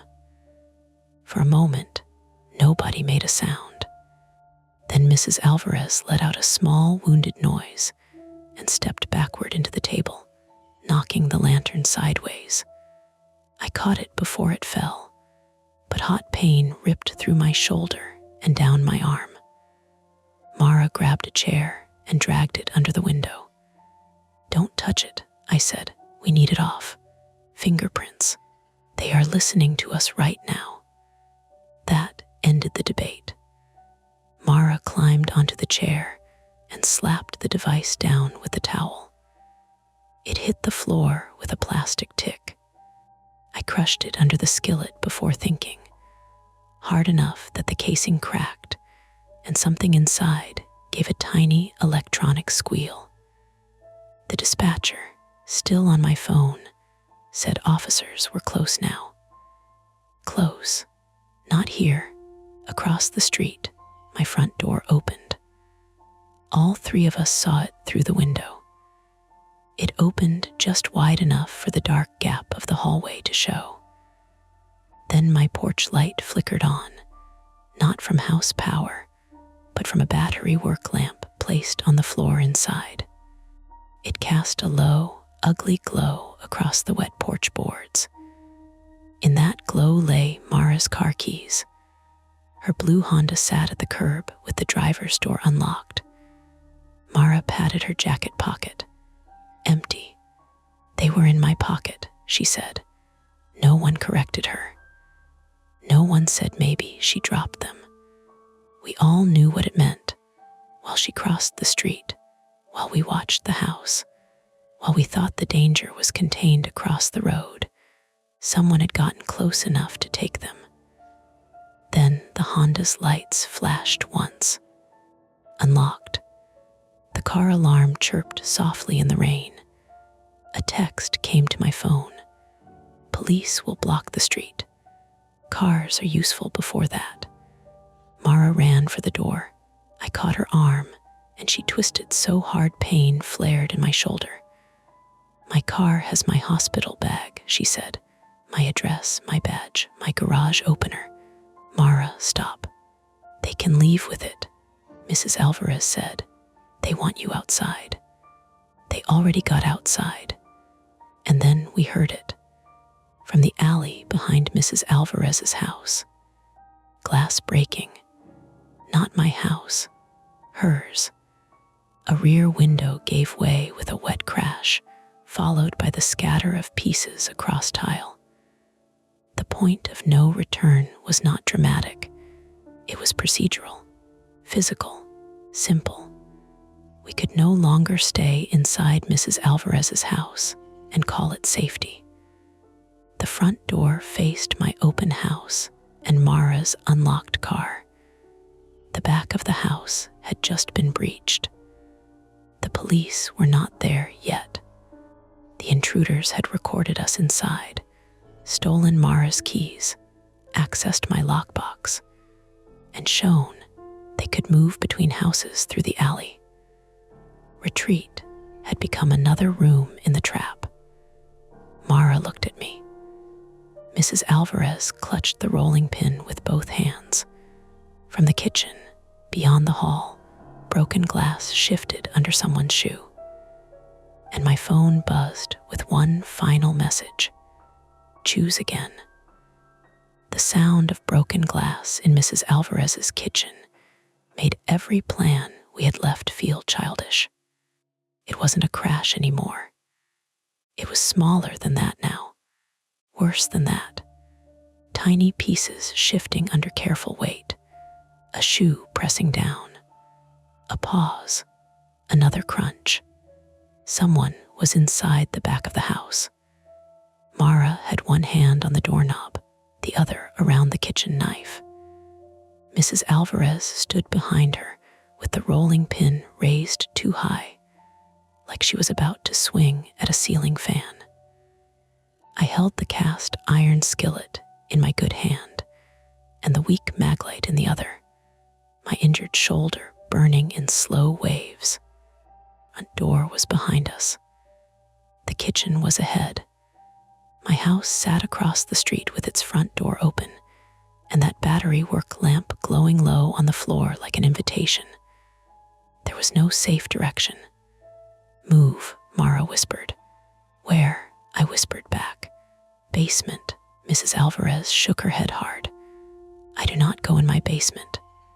The crunching stopped. A man's voice came from the kitchen, close enough to be real, low enough to be meant for us. Daniel, just my name. Not shouted, not angry. Like he was calling me from another room to ask where I kept the trash bags. My grip tightened on the skillet. The dispatcher's voice crackled from my phone on the hallway table. Units are approaching the area. Stay on the line. Do not confront. The call dropped. The screen went black. Battery dead. Of course. I stared at the phone like betrayal had a shape. Mara saw it. Daniel, I know. What do they want? Mrs. Alvarez whispered. From the kitchen, the man said, keys on the table. Phone on the floor. Then we leave. Mara's jaw flexed. They're not here for the laptop, she said under her breath. No, I said. That was when the pieces finally lined up, not perfectly, not with clean answers, but enough. My passwords, my lockbox, Mara's keys, the recordings, the camera. None of it had been random. It was pressure, theater with a purpose. They had wanted us separated, scared, moving where they told us to move. They had wanted Mara here with her car, a vehicle, a badge, a garage opener, a clean way to get somewhere else, or someone else. The man in the kitchen spoke again. Police are coming from Harrisburg Pike. You've got maybe 2 minutes before this block fills up. Don't make it loud. A second voice from outside the front door said, "Too late for quiet, female, youngish, tight with nerves." Mara and I looked at each other. Two, one behind us in the kitchen, one near the front. Mrs. Alvarez's living room window was to our left, facing the street. The front door was open, only a crack, chain on. Through the lace curtain, I could see Mara's Honda at the curb, lights off now, rain running over the windshield. Beyond it, my open house. No police lights yet, no sirens, just rain and the soft glow from that work lamp in my hallway. "Daniel," the man said, and this time there was irritation in it. "I know you hear me." I surprised myself by answering. "Who are you?" A short laugh. "That matters to you." "Yes." "It shouldn't." "It does." Mara leaned close to my ear. "Keep him talking." Mrs. Alvarez whispered. "Why?" Mara did not look away from the kitchen hall. "Because scared people make mistakes when they talk." The man's shoe shifted on broken glass. "Put Mara's keys on the floor," he said. "Slide them down the hall." Mara's face tightened at hearing her name. He knew her name from the sheet, from texts, from the camera, from us. I lifted my voice. "You already have the keys." "Spare set," he said. Mara froze. She had a spare key clipped inside her hospital bag, in the Honda. If he knew that, he had been in the car, or close enough to see. The female voice from the front snapped. "Stop talking to him." The man said, sharper, "Shut up, there, a fracture." Mara heard it too. She shifted her weight toward the living room window and mouthed something at me. "Door." I shook my head. She pointed with two fingers, me, window, her, hall. Absolutely not. She ignored my face. That was Mara. She saw fear as a problem to triage. "Stop the bleed. Clear the airway. Move." She stepped backward into Mrs. Alvarez and whispered, "When I say, open the chain." "No," Mrs. Alvarez whispered. "Mara," I breathed. "Daniel, listen to me. He wants the car. The one in the kitchen is pushing us forward. The one outside is watching the door. We make them choose." "What does that mean?" "It means throw something through your own window." I understood half a second later. My house was across the street. Front window faced Mrs. Alvarez's. The person outside was near this porch or the sidewalk, watching us. If we made a loud sound at my house, if we made it look like someone was escaping or entering there, it might pull one of them away. The maglite in my hand suddenly mattered. Weak batteries, heavy body. I moved toward Mrs. Alvarez's living room window. The man in the kitchen heard the floorboard creak. "Stop." I stopped. "Daniel," he said, "don't be a hero over passwords." "I'm not." "Good. Because I've got your sister's address too. Your parents' place in Pittsburgh. Mara's apartment code. I don't need tonight to go perfectly." Mrs. Alvarez made a small sound behind me. My skin prickled with anger, so pure it steadied me. He wanted that. He wanted me angry. He wanted me stupid. I became stupid anyway. But useful stupid. I swung the maglite with everything I had and smashed Mrs. Alvarez's front window outward. Glass burst into the rain. Sound cracked across the street like a gunshot. The woman outside screamed, "What the hell?" At the same time, Mara shouted, "Now." Mrs. Alvarez yanked the chain free. Mara kicked the front door open. The woman outside stood on the porch steps in a black rain jacket, hood half slipped back. She had Mara's keys in one gloved hand and a small phone in the other. Not a monster. Not a shadow. A woman maybe 25, pale face wet with rain. eyes wide because the window had exploded beside her. For one breath, everyone stared. Then Mara hit her. Not elegantly. She drove her shoulder into the woman's chest and took them both off the porch into the wet shrub bed. The man in the kitchen swore and ran toward us. "Go," I shouted at Mrs. Alvarez. She didn't go. She swung the rolling pin as the man came out of the hall. He was bigger than I expected, but not huge, maybe late 30s, hood down now, face shaved close, rain-dark hair stuck to his forehead. He wore work gloves and a gray jacket with no logo. He had something in his right hand, a screwdriver, long and flat, not a knife, but close enough in a hallway. Mrs. Alvarez's rolling pin caught him on the forearm. He cursed. The screwdriver clattered against the wall but didn't fall. I stepped in with the skillet. My injured shoulder failed halfway through the swing. Instead of hitting his head, I hit his upper arm. The skillet made a deep, ugly thud. Pain blew through my shoulder so hard my knees loosened. He shoved me. I went backward into the hall table. The lantern fell. Light rolled crazily across the ceiling. My dead phone hit the floor. The man lunged past me for the door, not toward us, toward Mara. That scared me more. Outside, Mara and the woman were fighting in the mud below the porch. The woman had one hand tangled in Mara's hair and the other clawing for the dropped keys. Mara's knife was gone. Saw it under the hedge, silver in the porch light spill. The man shouted, "Tessa, move, Tessa." A name. The woman looked up. Mara used that second. She slammed her elbow into Tessa's face. Tessa's head snapped sideways, and she made a wet choking sound, blood already dark under her nose. The man reached the doorway. I grabbed his jacket from behind with my bad arm. Mistake. Fire tore from shoulder to neck. My hand opened by itself. He turned and hit me in the ribs with his elbow. Air left me. I folded, not dramatically. I just stopped being able to stand. The hallway floor smelled like wet wool and old dust. I heard Mrs. Alvarez yelling in Spanish. I heard Mara shout my name.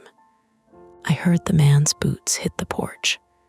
Then Mrs. Alvarez did the smartest, smallest thing anyone did that night. She kicked the door shut on him. Not fully. He was halfway through. The edge of the door caught his trailing leg at the knee and pinned him against the frame.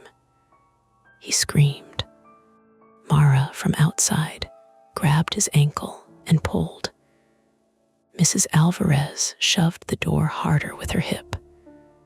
The man slammed his palm against the wall, trying not to fall.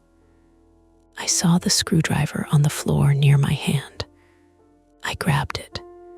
He looked down at me. For the first time, he seemed genuinely afraid. I didn't stab him. I couldn't. Maybe I should have. Instead, I jammed the screwdriver through the loop of his bootlace and into the old wooden threshold, pinning the lace tight for one stupid, precious second. He yanked. The lace held. Mara scrambled up the steps and drove both hands into his chest. Mrs. Alvarez shoved again. The man fell backward off the porch. His boot stayed caught long enough to twist his ankle beneath him. The sound he made was human and horrible. He hit the wet sidewalk hard. Tessa screamed his name. Evan, another name. Evan tried to get up and couldn't. His foot bent wrong. He crawled one step, face twisted, then reached into his jacket. "Gun," Mara shouted. Everything narrowed. Mrs. Alvarez slammed the door. Mara threw herself inside.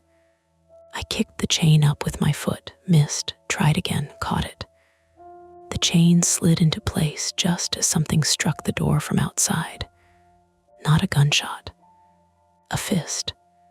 Then Evan's voice, ragged with pain, opened the door. No gun, misdirection, but not comforting. Outside, Tessa was sobbing and swearing. Mara's keys jingled somewhere on the porch. Rain blew through the broken window, soaking Mrs. Alvarez's curtains. The lantern lay sideways, still lit, throwing a thin line of light down the hallway like an operating room strip. I pushed myself upright against the wall. Mara knelt beside me. Can you breathe? Mostly. Where's the pain? Everywhere is a place. Daniel, ribs, shoulder, I'm okay. You're not. I know. Mrs. Alvarez stood by the door, rolling pin held in both hands, staring at the wood as it shook under another blow. Then the lights outside flashed red and blue. Not in front of us. At the far end of the block. Police, finally, but not close enough. Evan saw them too. We heard it in his voice. Tessa, he snapped. Car now. Mara went still, her Honda. The keys. The spare inside. If they got into that car, they had a vehicle and whatever was in it. They could ram through the block before the officers reached us. They could circle back. They could disappear with enough information to keep hurting us later. Mara looked at me. No, I said. She was already moving toward the broken window. Mara, my car has a manual lockout, she said. If I get the keys, you are not going outside. She has my badge. Let it go. Her face cracked then, just briefly. You don't understand. My address is on things in there. My patient's notes. Not names, but enough. My garage clicker, my life. There it was, the same fear wearing her clothes instead of mine. Control, damage, the awful arithmetic of what strangers could do with access. I had no right to tell her it didn't matter, so I didn't. I grabbed the maglite from the floor. The glass smashing end was scratched and wet. We go together, Mrs. Alvarez said. Are you both out of your minds? Yes, Mara said. I said, probably. We didn't use the door. Evan was still outside it, or close. We used the living room window I'd broken. It was stupid and dangerous and fast. Mara went first, wrapping the towel around the lower frame and climbing through into the rain. I followed badly. A shard caught my forearm. I felt the slice before I understood it, a clean hot line opening near my wrist. Blood mixed with rain immediately. No time. Tessa was halfway to the Honda, limping, Mara's keys in her hand. Evan was on the sidewalk, dragging himself toward the passenger side, one leg useless, teeth bared against the pane. Police lights were closer now, reflecting in puddles between the row houses. A siren whooped once. Mara ran at Tessa. I ran at Evan. He saw me coming and tried to stand. His ankle folded. He went down on one knee and swung at me anyway, catching my jaw with his forearm. My teeth clicked. The street tilted.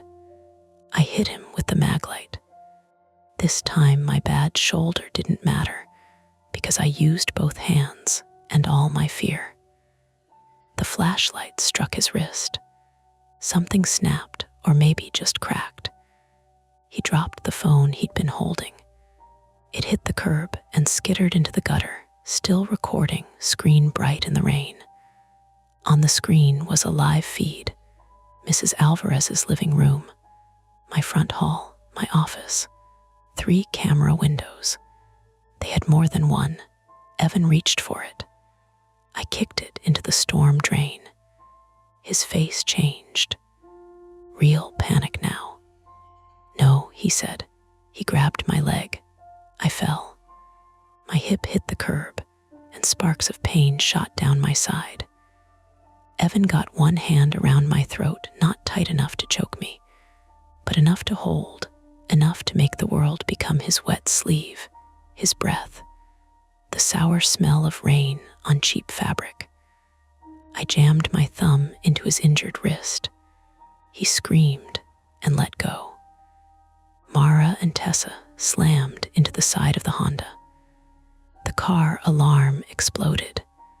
Headlights flashed. Horn pulses bounced between the brick houses. Tessa tried to unlock the driver's door. Mara caught her arm and twisted. The keys flew into the street.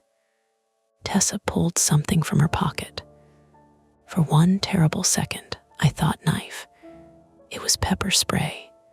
She sprayed Mara full in the face. Mara screamed, a raw animal sound. She staggered backward, both hands to her eyes. Tessa dove for the keys. I tried to get up. Evan kicked me in the ribs. Pain turned everything white at the edges. Mrs. Alvarez appeared on her porch like some furious saint in a quilted robe, holding the cast iron skillet now, because I had dropped it earlier. "Tessa," Evan shouted. "Leave it." Tessa had the keys. She opened the Honda. Mara was blind, coughing, one hand on the hood to keep herself upright. The first police car turned onto the block. Tessa got into the driver's seat. Evan crawled toward the passenger door. I saw what would happen before it happened. She would slam the car into reverse, hit someone, anything, just to get out. Mara heard the engine chime as the door opened. Even blinded, she moved.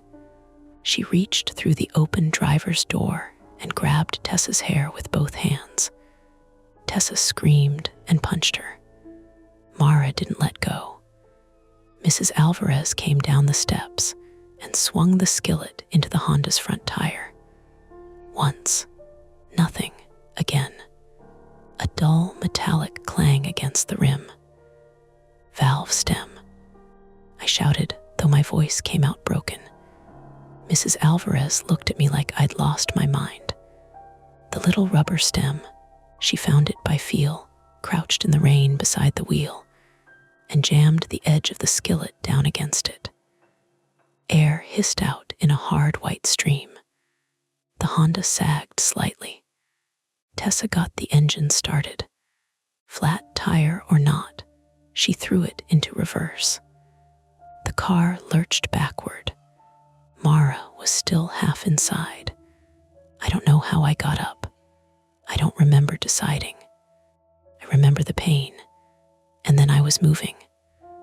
I grabbed Mara around the waist and pulled. She came out of the car as the open door clipped the parked truck behind it with a crunch of metal. We both hit the pavement. Her head struck my chest. My ribs screamed. The Honda stalled at an angle. Driver's door bent forward against the truck's bumper, trapped. Tessa was stuck behind the warped door. Evan was still on the sidewalk. The police cruiser stopped crookedly at the end of the row, tires spraying water. 2 officers got out with guns drawn, shouting commands that cut through the rain and alarm and our ragged breathing. "Hands, show me your hands." Evan tried to crawl. He got 3 feet. Then he stopped, face pressed to the wet concrete, palms out. Tessa screamed that she couldn't open the door. An officer pulled her out through the passenger side and put her face down against the street.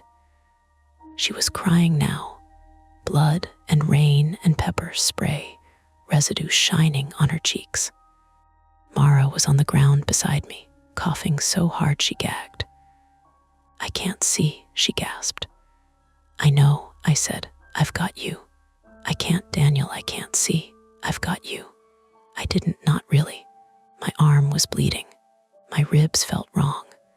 My shoulder throbbed with every heartbeat. But I held her anyway while Mrs. Alvarez stood over us in the rain with the skillet dangling from one hand, her robe soaked, and her face stunned by what she had done and what we had survived. More sirens came. More lights. The block filled with doors opening and neighbors calling from porches. The ordinary world returned in pieces.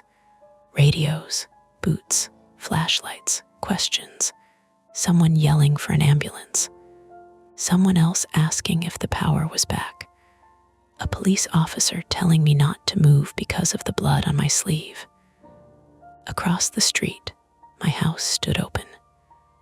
The work lamp still glowed in the hall. An officer entered with his weapon raised. Another went around toward the alley.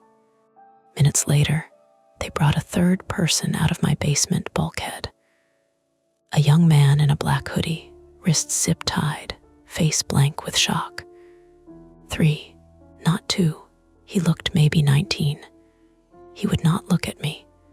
In his pocket, they found my spare house key, a roll of black electrical tape, and a cheap microphone no bigger than a coin. No masks. No master criminals. No ghosts. Just people. That made it worse. Because people had watched me. People had listened to me breathe in my own kitchen.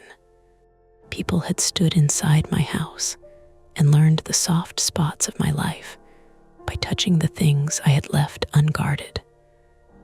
Mara's eyes were flushed red and swelling from the spray. The paramedics rinsed them with saline while she cursed into a towel. Mrs. Alvarez refused to sit until an officer promised someone was checking every room of her house.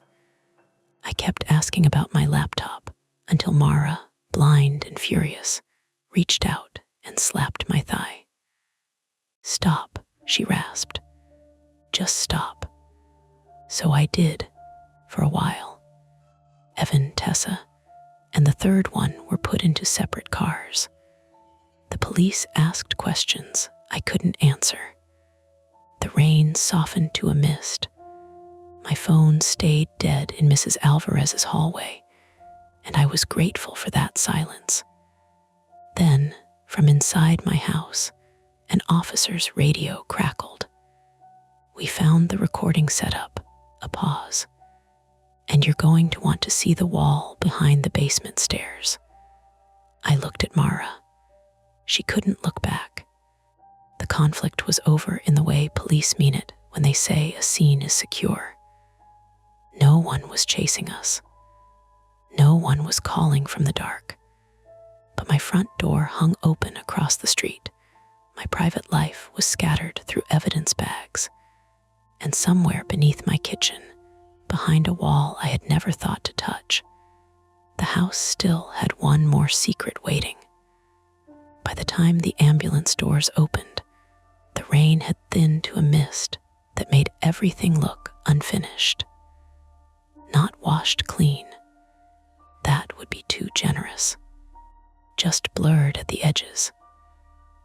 The cruisers along North Mary Street flashed red and blue against wet brick, against upstairs windows where neighbors had started gathering behind curtains, against Mara's Honda sitting, crooked with its driver's door bent forward, and one front tire sagging like a tired lung. My house was still open across the street.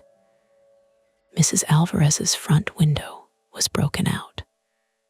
Her curtains moved in the damp air with a soft, defeated flap. A paramedic named Jules, 29, female, from Harrisburg, Pennsylvania, pressed gauze against the cut on my forearm and told me to keep my hand above my heart. She had a calm, blunt voice and rain beads caught in the wisps of hair around her forehead. "You're going to need stitches," she said. Maybe imaging for the ribs. You allergic to anything? Paperwork, I said. She didn't laugh. Real answers, please. Mara was sitting on the ambulance bumper beside me with a towel over her shoulders and saline running down her cheeks. Her eyes were swollen and red from the pepper spray, and every few seconds she blinked hard like she could force the world back into focus by being angry enough. Mara Whitcomb, 33, female, from West Chester, Pennsylvania, had spent years being the steady one in rooms where other people fell apart. Now she kept reaching for things that weren't there: her badge, her phone, her keys, the little flashlight she carried in her purse. Each time her hand closed on air, her jaw tightened. I can see shapes, she said. Jules leaned closer. Both eyes. Left is better. Right feels like it's full of sand and battery acid. That's poetic, but not medically useful. I'm a nurse. I'm allowed. You're a patient right now. Mara hated that. I watched her hate it and didn't say anything. Alina Alvarez, 68, female from Lancaster, Pennsylvania, refused transport at first. She stood under a police umbrella in her soaked robe, holding a mug of tea somebody had made her in her own kitchen after sweeping a path through the glass. She kept looking at the broken front window, then at her rear door, then at the ceiling corner where the hidden camera had been. I want that wall opened, she told every officer within hearing distance. Ma'am, your house or his? One asked. She said, all walls, every wall. Nobody argued with her for long. The lead detective arrived after the uniforms had already cleared my house. Detective Aaron Bell, 46, male, from Reading, Pennsylvania, wore a dark rain jacket over a shirt and tie, and he moved with the tired precision of someone who had learned not to waste steps. He introduced himself to me beside the ambulance, then to Mara, then to Mrs. Alvarez. He had a notebook, but he didn't open it right away. 3 did enough talking tonight, he said. We'll get formal statements after you've been seen. That should have been comforting. Instead, I found myself trying to explain anyway. My laptop was open, I said. Detective Bell nodded. We have it.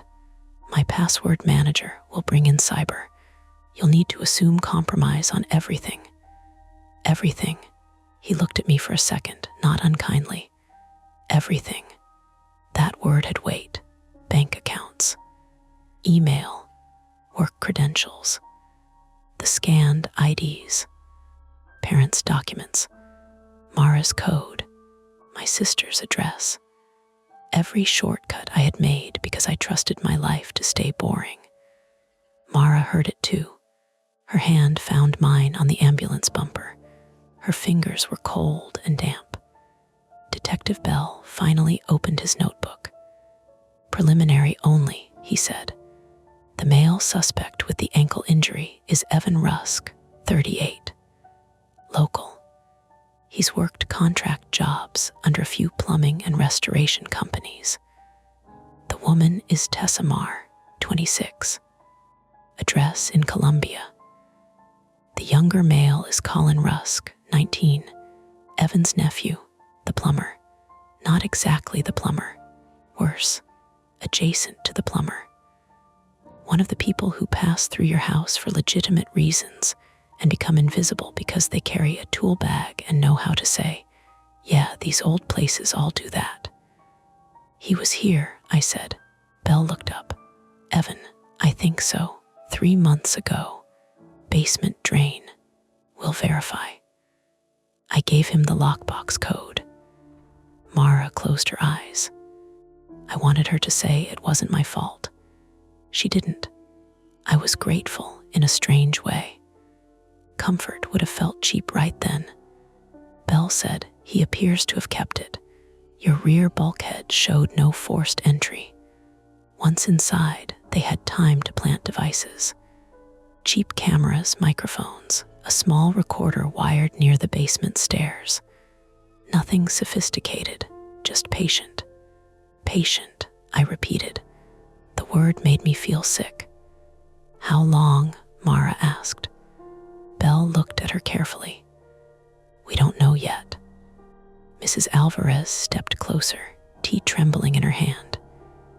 And my house, one device in your living room, possibly placed tonight. Possibly, he did not soften it. Possibly earlier. Mrs. Alvarez looked toward her broken window. I watched his house. That was my mistake. No, Mara said, voice rough. That was why he got out. Mrs. Alvarez didn't answer, but she touched Mara's shoulder once lightly, and then walked away before either of them had to become emotional in public. At the hospital, the ordinary world returned with fluorescent lights and vending machines. It was almost worse. The emergency department at Lancaster General smelled like antiseptic, wet coats, and coffee that had been burned hours ago. Mara was taken back quickly because her coworkers recognized her. She tried to argue about it until a charge nurse named Rebecca, 52, female from Lancaster, Pennsylvania, pointed at a chair and said, "Sit down before I make this embarrassing." I got 3 stitches in my forearm, a sling for the shoulder strain, and X-rays that showed 2 bruised ribs, but no fracture. My jaw had a swelling purple knot near the hinge. Every breath felt like someone pressing a thumb between my ribs. Mara's eyes were irrigated again. No permanent damage, they said. Chemical irritation, corneal abrasions possible but minor. Follow up in 48 hours. Drops every few hours. No driving that night. She listened to all of this as if the instructions were meant for someone else. When the doctor left, I sat beside her bed. The curtain around us was printed with a faded pattern of blue leaves. Somewhere nearby, a man coughed wetly. A monitor beeped in a steady pattern. Wheels squeaked past. Mara stared at the blanket. I should have waited, she said. You came because I called. You didn't call. You texted. Something weird happened. I came because I'm controlling. I almost smiled. It hurt too much. I thought that was my thing. You freeze, then you obsess, I rush. Then I call it competence. That was the most honest thing either of us had said all night. I looked at the dried pepper spray streaks on her jacket, the way her hands still shook slightly in her lap. You saved me. You also nearly got yourself killed over a laptop. I know. No, Daniel, not funny no. Not self-deprecating no. Real no. I nodded once. The movement hurt my jaw. Real no, I said. She reached for my hand and missed the first time because her vision was still blurry. I moved my hand under hers. She held on. I don't want to go home, she said. That frightened me more than the fight had. Mara had an apartment 15 minutes away with 2 locks, bright lamps, clean counters, and a drawer organized entirely by battery type. She loved her place. She liked being alone there. She called it her decompression chamber. Then don't, I said. She gave a bitter little laugh. Where are we going to go? Your crime scene. Hotel. With what cards? That started the next part of the aftermath. Canceling cards. Freezing credit. Calling banks. Calling my employer's security line from a hospital hallway while wearing a sling and 1 shoe, because the other had been lost somewhere between Mrs. Alvarez's porch and the ambulance. explaining to my manager that my work laptop was now evidence in a criminal investigation. And no, I was not making that sentence up. Listening to a fraud specialist tell me to monitor for unusual activity, as if my whole life hadn't become unusual activity. My sister called at 1:12 a.m. Claire Mercer, 37, female from Erie, Pennsylvania, had a voice like mine, but sharper around the edges. She had already heard from the police because her number was on my emergency contact sheet. She didn't say hello. Are Mom and Dad safe? Yes, I said. I called them. Police in their township said they'll do extra patrol. Extra patrol. Great, very reassuring. I'm sorry, silence. Then softer. Are you hurt? A little, is Mara.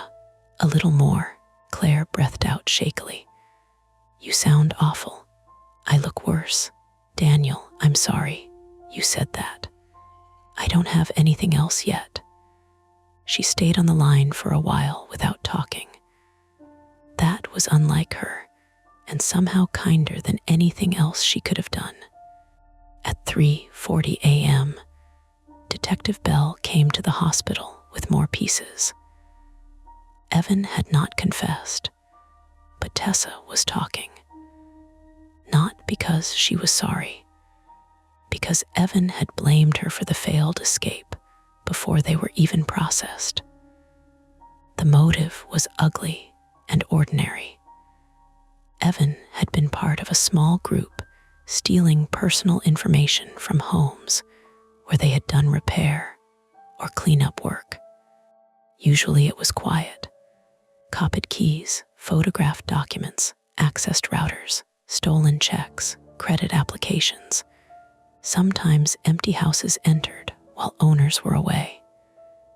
My situation escalated because I had been home too much. Remote work, predictable routines, lights on late, packages left out front, a visible doorbell camera that gave me confidence while leaving the back uncovered. They planned to scare you out, Bell said. Get you across the street, keep you occupied, get the car if needed. The voicemails were improvisation after you didn't leave fast enough. Improvisation, Mara said flatly. They had audio feeds. They used spoofing apps and prepaid phones. They were not as clever as they seemed, but they were close enough and prepared enough to be dangerous. What was behind the basement wall? I asked. Bell hesitated. That hesitation made the room shrink. A cavity under the stairs, he said. Old access space, probably from prior renovation. They removed a loose panel behind the shelving. There was a small camp stool, battery packs, water bottles, snack wrappers, recording equipment. Mara's grip tightened around mine. How long? I asked. We can't say yet. How long? Bell glanced at Mara, then back at me. Some of the food wrappers are from brands with date codes at least 6 weeks old. For a moment, nobody spoke. 6 weeks. 6 weeks of me working above them. Cooking, sleeping, talking to Mara on the phone, leaving dishes in the sink, singing badly while looking for coffee filters, existing with the careless privacy you only have when you believe walls are walls. Mara whispered, were they there when I stayed over?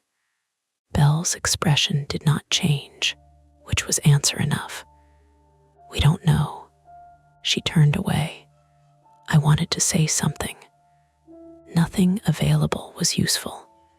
The arrests stuck. Evan, Tessa, and Colin were charged with burglary, stalking, identity theft-related offenses, criminal trespass, assault, unlawful use of tracking and recording devices, and a list of other things that made the whole night look official and contained on paper.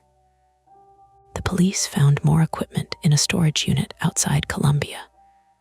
Doorbell camera screenshots, copied keys tagged by street name, notebooks of lockbox codes, envelopes of mail, photos of router labels, and 3 more prepaid phones. Mine was not the first house. That fact helped in court later. It did not help at night. For 2 weeks, I stayed in a hotel near Route 30 with Mara when she could stand being away from her own place and alone when she couldn't. My insurance company assigned me leave, then a different laptop, then a new set of credentials with more stern emails than sympathy. My bank froze everything. My parents changed locks. Claire bought my mother a doorbell camera and then called me furious because she had installed the app wrong and blamed me somehow. Mrs. Alvarez stayed with her niece for 4 nights, then returned home with a contractor, 2 new locks, and a kind of rage that made the entire block straighten up. She organized a neighborhood meeting in the church basement before the broken glass was even replaced. 37 people showed. 3 admitted they used the same lockbox code for years. 1 man confessed his Wi-Fi password was still printed on the router facing a basement window. Mrs. Alvarez looked at us all like we had personally disappointed her. When she saw me standing in the back with my sling, she pointed at me and said, "He is not the lesson. The lesson is all of you thinking nothing bad has happened yet, so nothing bad is happening." Nobody argued. My house became livable again before it felt livable. The police took the recording equipment. A contractor sealed the basement cavity with new framing and plywood. I changed every lock, installed cameras front and back, put sensors on the basement bulkhead, replaced the swollen alley gate, fixed the kitchen faucet, and threw away the microwave because I could not stand the sound of its buttons anymore. The first night I slept there again, Mara stayed over. Neither of us called it that. She helped me bring boxes back. Then it got late. Then rain started again, lightly. And neither of us said the obvious thing, which was that driving in the rain sounded unpleasant because the last time rain had touched that house, people had crawled through our lives. We sat on the living room floor because the couch had been taken for evidence testing and then, mercifully, thrown out. The new doorbell camera feed showed the wet porch. The back camera showed the alley gate, firmly shut. The basement sensor read closed on my phone. Mara wore glasses because her eyes were still sensitive. I had never seen her in glasses before. They made her look younger and more tired. "Do you hear it?" she asked. "What? The house?" I listened. The refrigerator hummed. The new faucet did not drip. A car passed on the wet street, tires hissing. Somewhere in the wall, the radiator clicked. "Yes," I said. She nodded. "Me too." We slept upstairs with the bedroom door locked, though there was no reason for it. The new lock was shiny and ugly and slightly crooked because I had installed it myself at midnight and refused to wait for help. Mara noticed but didn't comment. At 2:17 a.m., I woke to my phone buzzing. For 1 second, I was back in the kitchen. No breath, no thought, just the hard animal certainty that the house had opened around me again. Mara woke too. I felt her go rigid beside me. The phone buzzed once more on the nightstand. Not unknown number, voicemail, my own number. I stared at the screen until it dimmed. Mara whispered, "Daniel." I picked it up with my left hand because my right shoulder still ached if I moved too fast. The voicemail was from earlier that week, delayed by the carrier, according to the tiny text under it. A known glitch. Happens all the time, the customer service rep later told me. Network congestion. Device restore. Nothing to worry about. I played it in the morning with Mara beside me and sunlight coming through the curtains. It was only me, calling myself by accident from my work phone while setting up the new voicemail greeting. My own voice muttered, "Test, test," followed by a cough and a click. Ordinary, explainable. Still, Mara went downstairs and checked the basement door. I checked the cameras, then the closets, then the microwave that wasn't there anymore.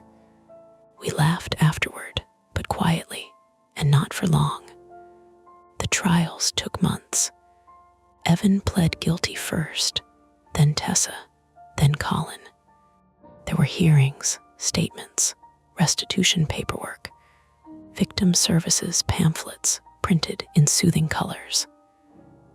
Detective Bell returned my laptop after the forensic team finished with it. I never opened it again. It went into an evidence box in my closet for 3 days, then to an electronics recycling center in Mannheim, where I watched a man in safety glasses drop it into a bin like it had no more meaning than a broken toaster. Mara replaced her Honda, not because it couldn't be fixed, because every time the locks chirped, she flinched. Mrs. Alvarez got her front window replaced with reinforced glass and told everyone it was because of weather, daring them to challenge her. She still watches the block. More of us watch with her now, not through paranoia exactly, through attention. That is the crack ordinary life keeps showing me. Attention. The way a contractor's van sits a little too long in an alley. The way a lockbox code is a secret only until you give it to one person who gives it to another. The way a house can sound normal while someone inside it is being quiet. The way danger does not always arrive by breaking a window.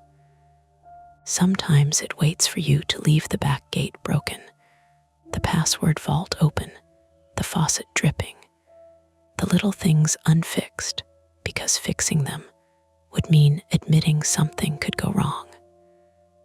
I still live in the house. People ask that first.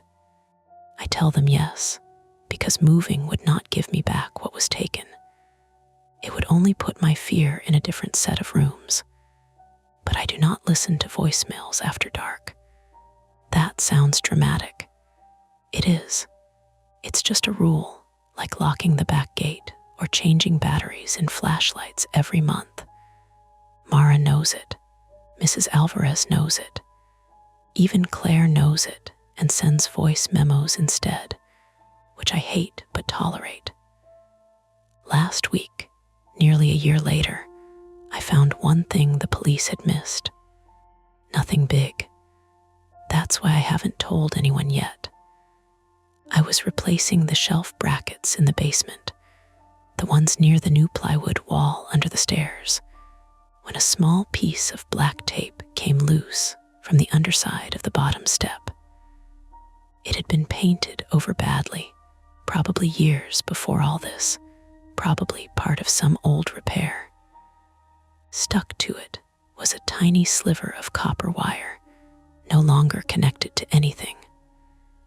Old alarm wire, maybe. Old doorbell wire.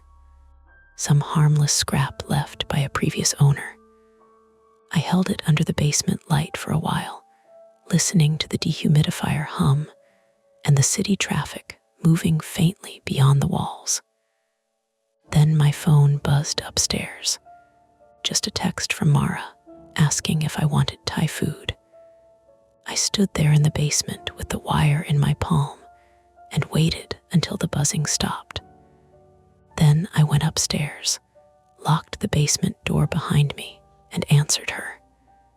Not by voice, never by voice. That's tonight's story. If it gives you chills, make sure to like, subscribe to Mia Horror Stories, and tap the bell so you never miss what's coming next. And if you're still brave enough, there are more dark tales waiting for you right here on the channel. Go watch another, if you dare. Hey friends, it's your girl Mia. This is Mia Horror Stories, and tonight's story my GPS told me to turn onto a road that doesn't exist is told in darkness. The screen will stay black, so you can simply listen, imagine, and feel every moment without distraction. Trust me, the build-up matters, and the ending is where the real chill hides. So don't look away, and don't leave early. The first wrong thing was small enough that I argued with it. Turn right in 50 feet, the GPS said, in that polite, flat voice that makes every bad idea sound like a normal errand. There was no road on the right, just a sagging line of winter bare trees, a ditch half filled with dirty snow, and a rusted cattle gate sunk sideways into weeds. The headlights slid over it all bright and white, and for 1 second, the gate's chain flashed like something moving. I eased off the gas. Behind us, a pickup came around the bend too fast and leaned on its horn. Jesus, Nora, my brother said, grabbing the handle above the passenger door as I corrected back into the lane. Maybe don't stop in the middle of nowhere because your phone got creative. I was Nora Vale, 31, female, a freelance medical billing auditor from Cincinnati, who had spent most of my adult life trusting maps more than people. That sounds dramatic, but it's true in the most boring way possible. Maps made sense. They showed you what was coming. They warned you before the turn. People smiled and changed lanes without signaling, promised they were fine, promised they'd decall, promised they weren't drunk when they absolutely were. A blue line on a screen had never lied to me in a way that mattered. Not until that night, anyway. We were in eastern Ohio, somewhere between Cambridge and the Pennsylvania line, though somewhere was doing a lot of work. The highway had narrowed into 2 lanes. The snowbanks had gone gray with road grit, and every few miles a farmhouse sat back from the road with one porch light glowing like an afterthought. It was early March, the kind of cold that had lost the romance of winter and kept only the wet socks, the crusted wheel wells, the smell of old salt blowing through the vents. My phone was clipped to the dashboard in a little cracked mount I kept meaning to replace. It showed the same calm blue route it had shown for the last hour, except now the blue line bent sharply through empty black space and rejoined County Road 18 half a mile later. Recalculating, the screen said. Then, without apology, proceed to the route. My brother, Caleb Vale, 28 male, a high school history teacher from Columbus, with a talent for sounding relaxed when he was irritated, twisted in his seat to look through the rear window at the pickup that had passed us. Its taillights shrank around the bend, red dots bobbing once over a rough patch in the asphalt. "Your GPS is trying to murder us," he said, It probably thinks there's an access road. It thought Arby's was open on Christmas Eve. Your GPS has a record. From the back seat, Maya laughed under her breath, not because it was that funny, but because she was trying to keep the mood light. Maya Jensen, 32, female, was my closest friend from nursing school before I dropped out, and she didn't. She lived in Pittsburgh now, worked night shift in an ER, and had the steady hands and unreadable face of someone who had learned how to hear terrible news without flinching until later. In the rearview mirror, I could see her chin tucked into her scarf, dark curls pressed flat by a wool hat. One hand wrapped around the strap of the overnight bag on her lap, like she expected the car to break again. Beside her sat Elliot Marks, 34, male, a software contractor from Cleveland and Maya's fiancé, though he still said my girlfriend half the time, and then corrected himself, embarrassed. He was broad-shouldered and soft-spoken, with glasses that kept sliding down his nose, and a habit of checking his battery percentage every few minutes, as if the number itself had feelings. He leaned forward between the seats. "What app are you using?" "Just Maps." "Apple or Google?" "Google."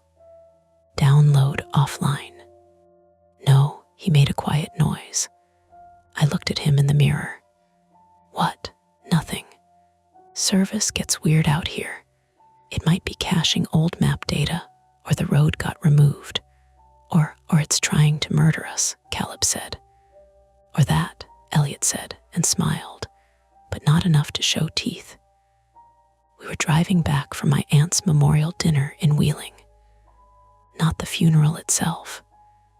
That had been the day before, all hard pews and damp tissues and relatives speaking in careful indoor voices.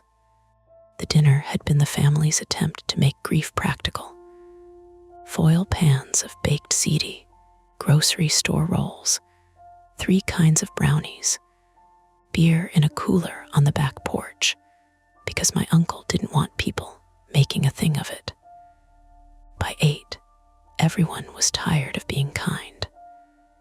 By 9, Caleb and I were ready to leave, and Maya and Elliot, who had come as moral support. And because Maya had loved my aunt's old house, offered to ride back with me instead of taking their own car from the hotel. That was the normal reason we were there. 4 adults in a 5-year-old Subaru Outback with a cracked windshield star from a pebble I'd been ignoring since November. A trunk full of Tupperware no one wanted, and half a tank of gas. Nothing about us looked like the beginning of a story. We were cold, fed too much, wrung out, and trying to get home before midnight. Caleb rubbed a circle in the fog on his window with his sleeve. "We could have stayed at the hotel." "You could have stayed at the hotel," I said. "You're the one with school on Monday." I also said we could leave in the morning. "Mom needs me tomorrow. She needs everybody tomorrow." There it was. Not an argument exactly, but the shape of one. Our mother had fallen in January and broken her wrist, and somehow her recovery had turned Caleb and me back into the worst versions of ourselves. Me making lists, him making jokes, both of us accusing the other of being unavailable in ways we'd never say outright. I gripped the wheel tighter and felt the leather give a little under my thumbs. Maya caught my eye in the mirror and raised her eyebrows. "You okay?" I gave the smallest nod. A second later, the GPS spoke again. "Turn right." The little arrow on the screen sat exactly beside us. I kept driving. The phone chirped, indignant. "Make a U-turn when possible." Caleb reached toward the screen. "I'm muting her. Don't." "Why?" Because I need directions. You need directions to a ditch. Caleb. He pulled his hand back, palms up. Fine. Let the lady guide us into a cornfield. The road dipped. The headlights fell away for a second, catching only the nearest strip of pavement, and the double yellow lines slick with meltwater. Outside, tree branches clicked together in the wind with a dry, bony tapping. The heater hummed. Somewhere in the back, Elliot's phone vibrated against the plastic cup holder, a short buzz that made all of us glance down like we'd been caught. No service, he said before anyone asked. I got 1 bar for a second, then it dropped. Maya leaned closer to her window. I don't love this road. It's county roads, Caleb said. They all look like a place you'd find a cooler full of raccoons. No, I mean there aren't any reflectors. She was right. Once she said it, I noticed. The last few miles had been lined with the usual white roadside posts, chewed up by snowplows and shining when the headlights hit them. Now there were none. The asphalt was still maintained, no potholes bigger than dinner plates, no branches across it. But the shoulders fell away into darkness without markers. The ditch on the right looked deeper than it should have, a black cut running alongside us. I told myself we had missed them in the glare. I told myself county budgets were weird. I told myself a lot of things because the alternative was admitting that my mind had started counting absences. No reflectors, no mailboxes, no porch lights now, no other cars. The GPS flashed again, rerouting. Then the blue line redrew itself. Continue for 1 mile, it said. See, I said too quickly. It fixed itself. Caleb looked at the phone. It fixed itself by deciding we're already on the murder route. We're on County Road 18. Are we? He pointed ahead. The green road sign was bent backward at an angle, half hidden by an overgrown pine. I only saw it because the headlights caught the white lettering for a second. CR 18. There, I said. Great, he said. The sign agrees with the robot. I feel held. Maya gave a tired laugh, but it faded when we passed the sign. Something scraped under the car. Not a hard scrape, more like a branch dragging along the undercarriage, a woody rattle that traveled beneath our feet and then snapped free behind us. What was that? Elliot asked. Stick, I said. Did you see one? No, but you're going with stick. I'm going with stick because I'm not stopping on a dark road to inspect a noise that stopped. That got quiet approval from everybody. Even Caleb didn't argue. For a minute or two, the drive settled back into something like normal. The road curved through low wooded hills. The windshield wipers squeaked every 5th pass, moving a thin mist rather than rain. My aunt's leftovers shifted in the cargo area with soft plastic thumps. Maya unwrapped a peppermint from her coat pocket, and the smell filled the car, sharp and clean over the heater's dusty warmth. I thought about my aunt's kitchen. Yellow curtains, coffee can of wooden spoons, the little ceramic rooster by the sink she'd claimed was French, even though it said made in Taiwan on the bottom. She had been the person who made every family story sound survivable. Even the bad ones.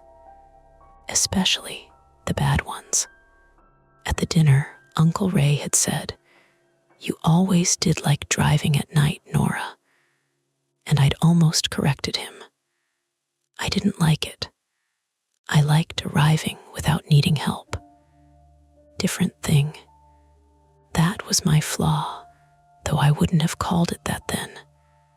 I wanted to be the person who knew the way, the competent daughter, the prepared sister, the friend with jumper cables, tissues, ibuprofen, an extra charger, and a printed confirmation number folded in her bag, just in case the hotel clerk couldn't find the reservation. I hated being unsure in front of people. I hated it physically, like a rash under my skin. So when the GPS told me to turn onto a road that didn't exist, I didn't say, "That's strange." I said, "The app is glitching." When the reflectors disappeared, I said, "County budgets." When the road narrowed enough that the trees leaned close to the passenger windows, I said nothing at all. Then the pavement ended. It didn't crumble gradually. There was no warning sign, no orange barrel, no end state maintenance marker. The asphalt simply stopped in a rough horizontal seam, and beyond it was pale gravel packed hard with ice.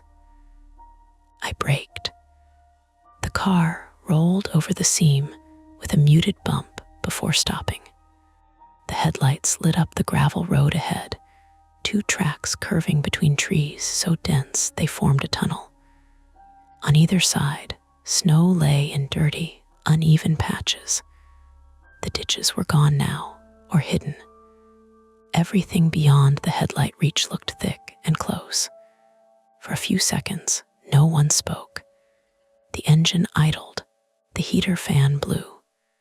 The peppermint clicked once against Maya's teeth. Caleb sat forward slowly. "Nora, I see it." The road ended.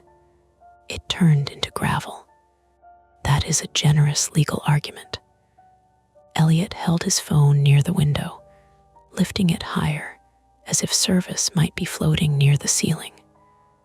"Still nothing," Maya said. "Can we turn around?" I looked at the GPS. The blue line continued straight down the gravel road. "Continue for 2 miles, the voice said. Caleb barked a laugh once. "Absolutely not." I put the car in park, but kept my foot on the brake. My hands had started to sweat inside my gloves. I could feel each fingertip pressed against the wheel. Ahead of us, the gravel glimmered with frozen ruts. It looked drivable. Not good, but drivable. People lived on gravel roads. People got mail, propane deliveries, school buses. This was Ohio, not the moon. Still, there was something wrong with how cleanly the pavement had stopped. Like we had crossed from one kind of place into another without being asked. Maya leaned forward. "What does the route say if you zoom out?" I pinched the screen. The map resisted for a second, then widened. Blue line, gray land. A few unnamed squiggles. County Road 18 behind us. Some road ahead with no label. It showed us cutting through to State Route 800, shaving 14 minutes off the drive. "There," I said, "it connects." Caleb stared at it. "That doesn't mean it exists." "It exists enough for the map. You literally started this story with a road that didn't exist. I'm not starting a story. Feels like you are." Maya's voice stayed gentle, but I could hear the strain in it now. "Nora, I'm okay with being late. We can turn around and take the longer way." I knew she meant it. Maya had no ego about routes. She had seen enough bodies come into the ER after stupid decisions to treat inconvenience like a bargain. Elliot adjusted his glasses. "The issue is where we turn around.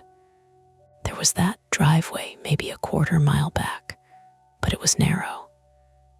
"I can 3-point it here," I said. Caleb looked out his side window. "On what? That's not a shoulder, that's soup."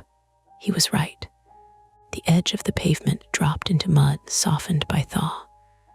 The Subaru had all-wheel drive, but all-wheel drive had limits, and I had watched enough tow trucks yank confident people out of roadside sludge to know that confidence got expensive fast. A gust of wind pushed through the trees. The branches overhead rasped together. From somewhere ahead came a sound like metal tapping metal. Soft, irregular, maybe a loose sign, maybe a chain on a gate, maybe nothing close at all, just farm noise carried strangely through cold air. Tap, tap, tap, then stillness. Maya stopped chewing the peppermint. Caleb whispered, "Did everyone hear that?" I wanted to say no. Instead, I turned down the heater. The car became full of small noises, the engine ticking, Elliot's coat sleeve sliding against nylon, my own breathing too loud in my ears. Outside, the tapping came again, farther off or deeper in the trees. Tap, tap. Elliot said, "Could be a cattle gate." "Could be," I said. "You don't sound comforted."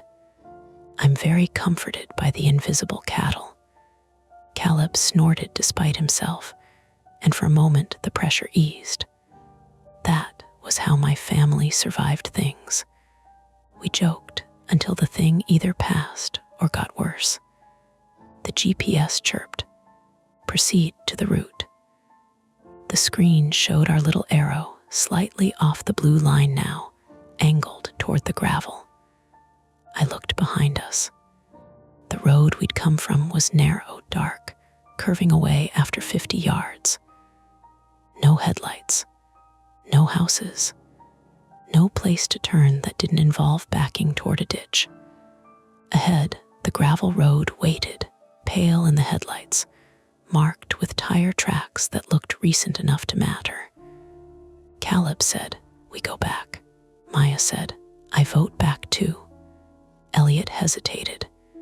He was looking at the temperature gauge, then at the fuel range. Back is safer, probably. But if we get stuck turning around, we're stuck across both lanes with no service. I hated that he was right. I hated that everyone was looking at me because my hands were on the wheel, and my phone was the one giving orders. I put the car in reverse. The backup camera flickered on, grainy and blue-tinted, showing the empty pavement behind us. I turned the wheel slightly, testing the angle in my mind. Back up, cut left, pull forward, cut right. Easy in a parking lot. Less easy on a road barely wider than the car, in the dark, with mud on both sides and a blind curve behind us. A pair of headlights appeared in the backup camera, far back at first, just two white points coming around the bend. "Car behind us," Maya said. "I see it." The headlights grew brighter, fast, too fast. I shifted into drive without thinking and rolled forward off the pavement onto the gravel, just enough to clear the lane. The Subaru bumped over the seam again, and the tires crunched softly over ice and stone. The other vehicle came around the curve seconds later, not slowing until it was almost on us. It was a dark van, older, boxy. No company logo on the side, at least none I could see through the glare. It passed so close that the wind rocked our car.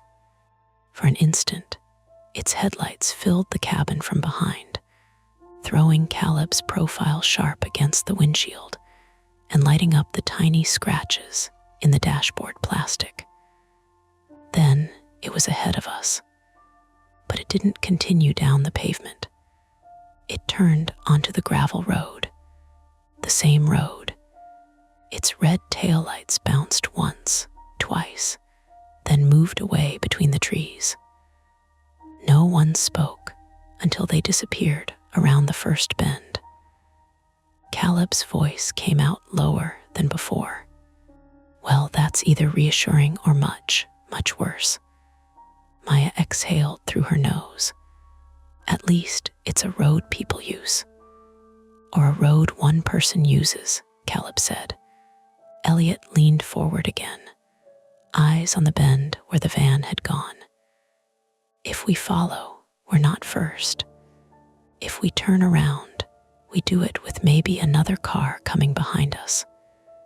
The GPS, as if pleased with itself, repeated, "Continue for 2 miles." I sat there with the car half on the gravel and half committed, my right foot holding the brake, my left knee bouncing so lightly, I hoped no one could see it. Behind us was the known road, inconvenient and narrow and dark, with no clean place to turn. Ahead was the route the map insisted existed, the route the van had just taken, the route that would either connect us back to the state highway or take us somewhere none of us had agreed to go. Caleb turned to me. "Nora, your call."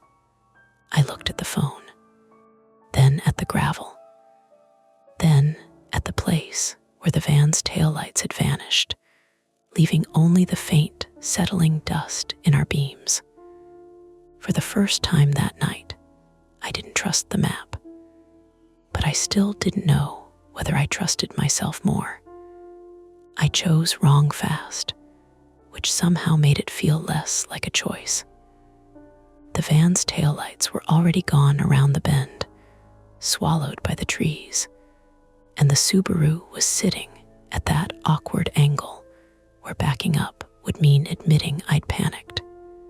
The GPS still showed the blue line ahead. Caleb had said my name like I was about to put my hand on a hot stove. Maya had gone quiet in the back seat, which scared me more than if she'd argued. So I let off the brake and followed the gravel road. Nobody cheered. Nobody said, "Good call." The tires crunched over frozen ruts, and loose stones snapped against the undercarriage like thrown pebbles. Behind us, the paved road disappeared in the rearview mirror after one turn, not gradually, not politely, just gone. 2 miles, I said mostly to myself. We do 2 miles. If it looks bad, we stop and reassess. Caleb turned toward me. That is not a plan. That is you narrating a mistake. It's a connector road. It's an unmarked gravel lane in the woods. Then, why did the van take it? That is not the reassuring point you think it is. In the back seat, Maya leaned forward, her scarf brushing the console. "Nora, just keep it slow. 10, maybe 15. No sharp turns," her voice helped. It had that ER calm to it, the one she used when someone had broken a finger and wanted to know if they were being dramatic. She wasn't pretending everything was fine. She was making the next step small enough to do. Elliot held his phone against the window again. "Still no bars. Nora, does your phone have enough battery?" 62. "Mine's at 17. Caleb checked his. 34. "No service." "Mine's 80, Maya said. Also nothing." The road dipped into a shallow hollow. The trees tightened around us, bare branches interlacing overhead, and the headlights caught thin strips of ice along the edges where snowmelt had run and refrozen. The gravel wasn't fresh. That bothered me. It had been worked into 2 muddy tracks with a raised, icy crown in the middle, which meant vehicles used it, but not often enough for county maintenance to care. The GPS said, "Continue for 1.8 miles. The voice sounded absurdly calm. Caleb reached over and lowered the volume. "There. At least if we die, she won't sound smug." "We're not dying," I said. "You don't know that." I know enough to keep the car on the road." That came out sharper than I meant. Caleb looked at me, and I kept my eyes forward because I didn't want to see whatever was on his face. We had spent the last 2 days absorbing family grief in public, and now we were funneling everything we hadn't said into a gravel road in eastern Ohio. The first concrete problem arrived as a noise, not the tapping from outside, not branches. This was from the car, a soft thup thup thup from the rear passenger side. Maya heard it first. "What's that?" I eased off the gas. The sound slowed with the wheels. Thup, thup, thup. Elliot twisted to look back through the rear window. "Maybe a rock in the tread, or a flat," Caleb said. "Don't say that," I told him. "Me saying it doesn't cause it." The tire pressure warning light blinked on. For one stupid second, I wanted to accuse it of being dramatic too. Then it stayed lit. Maya said, "Pull over." "There is no over," I said. The road had narrowed to one lane between shallow banks of snow and thorny brush. The right, the ground fell toward a drainage ditch hidden under slush. On the left, the trees came close enough that branches scraped the driver's side with a dry fingernail sound. The thumping grew heavier. Elliot's voice tightened. "Nora, if you drive on it too long, you'll ruin the rim." "I know, do you?" I glanced at him in the mirror. He looked embarrassed immediately. "Sorry, I just mean, I know what you mean." The GPS line curved ahead. The map showed nothing useful. No house icons. No road names. No little gray rectangles that might be buildings. Just our blue thread cutting through blank green-brown land, like the phone knew something the county didn't. "There," Maya said, pointing past Caleb's shoulder. A wider patch opened ahead where logging trucks or farm equipment had chewed the road into a muddy turnout. It wasn't much, but it was enough to get the Subaru partly out of the lane. I pulled in slowly. The car lurched as the front wheels climbed a frozen ridge, then settled with a wet crunch. I put it in park and kept the engine running. For a moment, everyone sat still. The woods pressed close. Without the tire noise, the quiet outside had layers. The tick of cooling metal beneath us, wind moving through dead leaves that hadn't fallen, a distant drip of meltwater hitting ice. Somewhere ahead, far beyond the beam of our headlights, the metal tapping came again. Tap, then nothing. Caleb unbuckled. "I'll look." "No," Maya said at once. He paused with one hand on the door handle. "Someone has to." "We all don't need to spill out in the dark," she said. "Take a flashlight. Stay where we can see you." I opened the center console and found the small flashlight I kept there, along with napkins, a tire gauge, old receipts, and a packet of nausea tablets from a ferry ride 3 years ago. Prepared Nora. Useful Nora. Nora with supplies. My fingers shook when I handed it to Caleb. He noticed. "Hey, it's a tire." "I know. It's not a moral failure." I didn't say it was. "You're thinking it." That hit too close, and he knew it. I looked away. Caleb softened. "I'm just checking it, okay?" He opened the door. Cold rushed into the car, wet and metallic, carrying the smell of mud, old leaves, and something faintly diesel-like. Caleb stepped out, boots grinding into slush. The dome light made the inside of the Subaru feel exposed, like a little lit display case in the woods, and I switched it off. "Keep your door open," Maya said. Caleb bent near the rear passenger tire. Flashlight beam jerked across the ground, over mud, gravel, the lower half of his coat.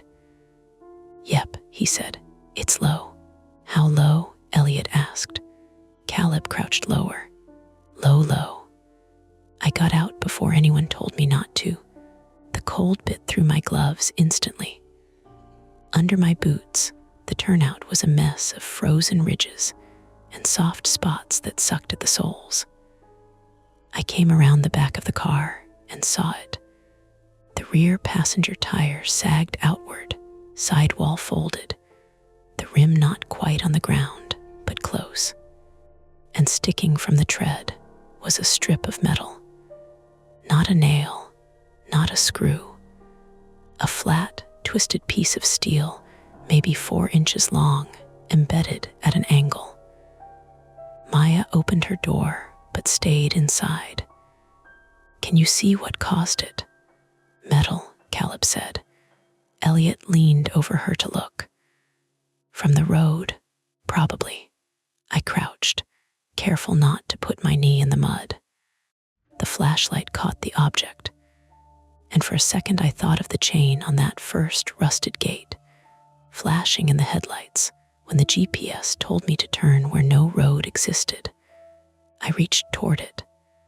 Caleb grabbed my wrist. Don't pull it out. I wasn't going to. You absolutely were. I pulled my hand back. We have a spare. A donut, Elliot asked. Under the cargo floor. Can you drive 2 miles on a donut on this road? Maya asked. Nobody answered right away. The concrete problem became very simple then. We had a flat tire, no cell service, and a gravel road too narrow and muddy to safely turn around. We needed to either change the tire fast and drive out, or limp forward until we reached the state route the map promised was waiting 2 miles away. The tire was losing air by the minute. The temperature was dropping, and we had all seen that van go ahead of us. Caleb straightened. We change it.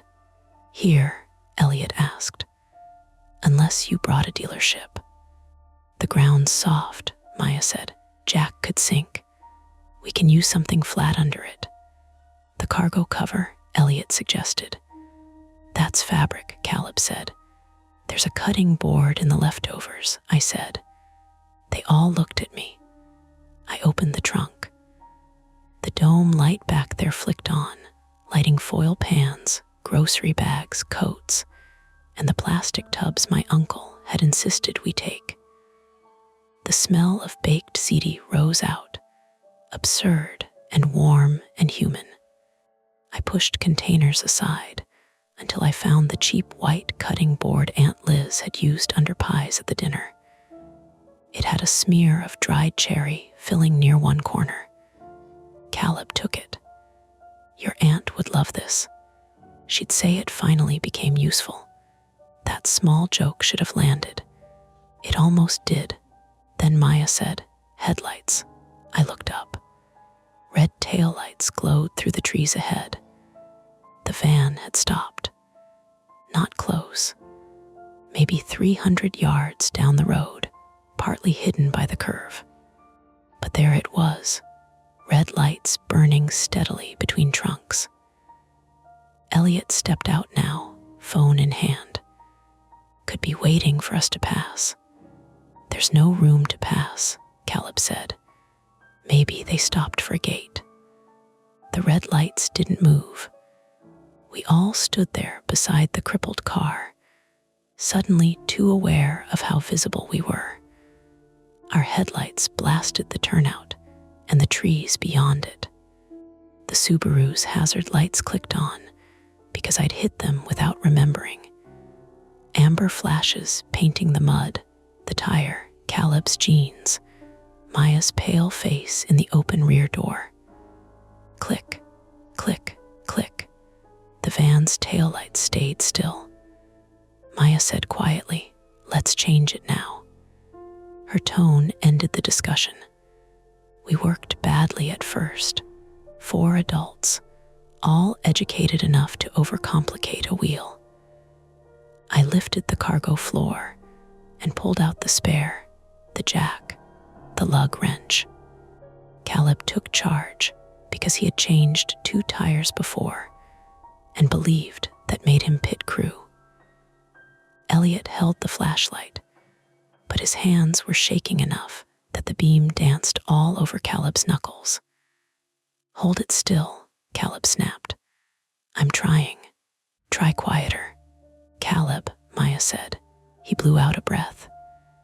"Sorry. I was supposed to loosen the lug nuts before the jack lifted the car. I knew that from roadside emergency videos I'd watched years ago and never needed. But when I knelt in the mud and fit the wrench onto the first nut, it wouldn't move. I pushed down. Nothing. I stood and put my weight on it. The wrench slipped, and I nearly fell into the side of the car." "Let me," Caleb said. "I've got it." "Nora," I said, "I've got it." It was my old reflex, stupid and shining.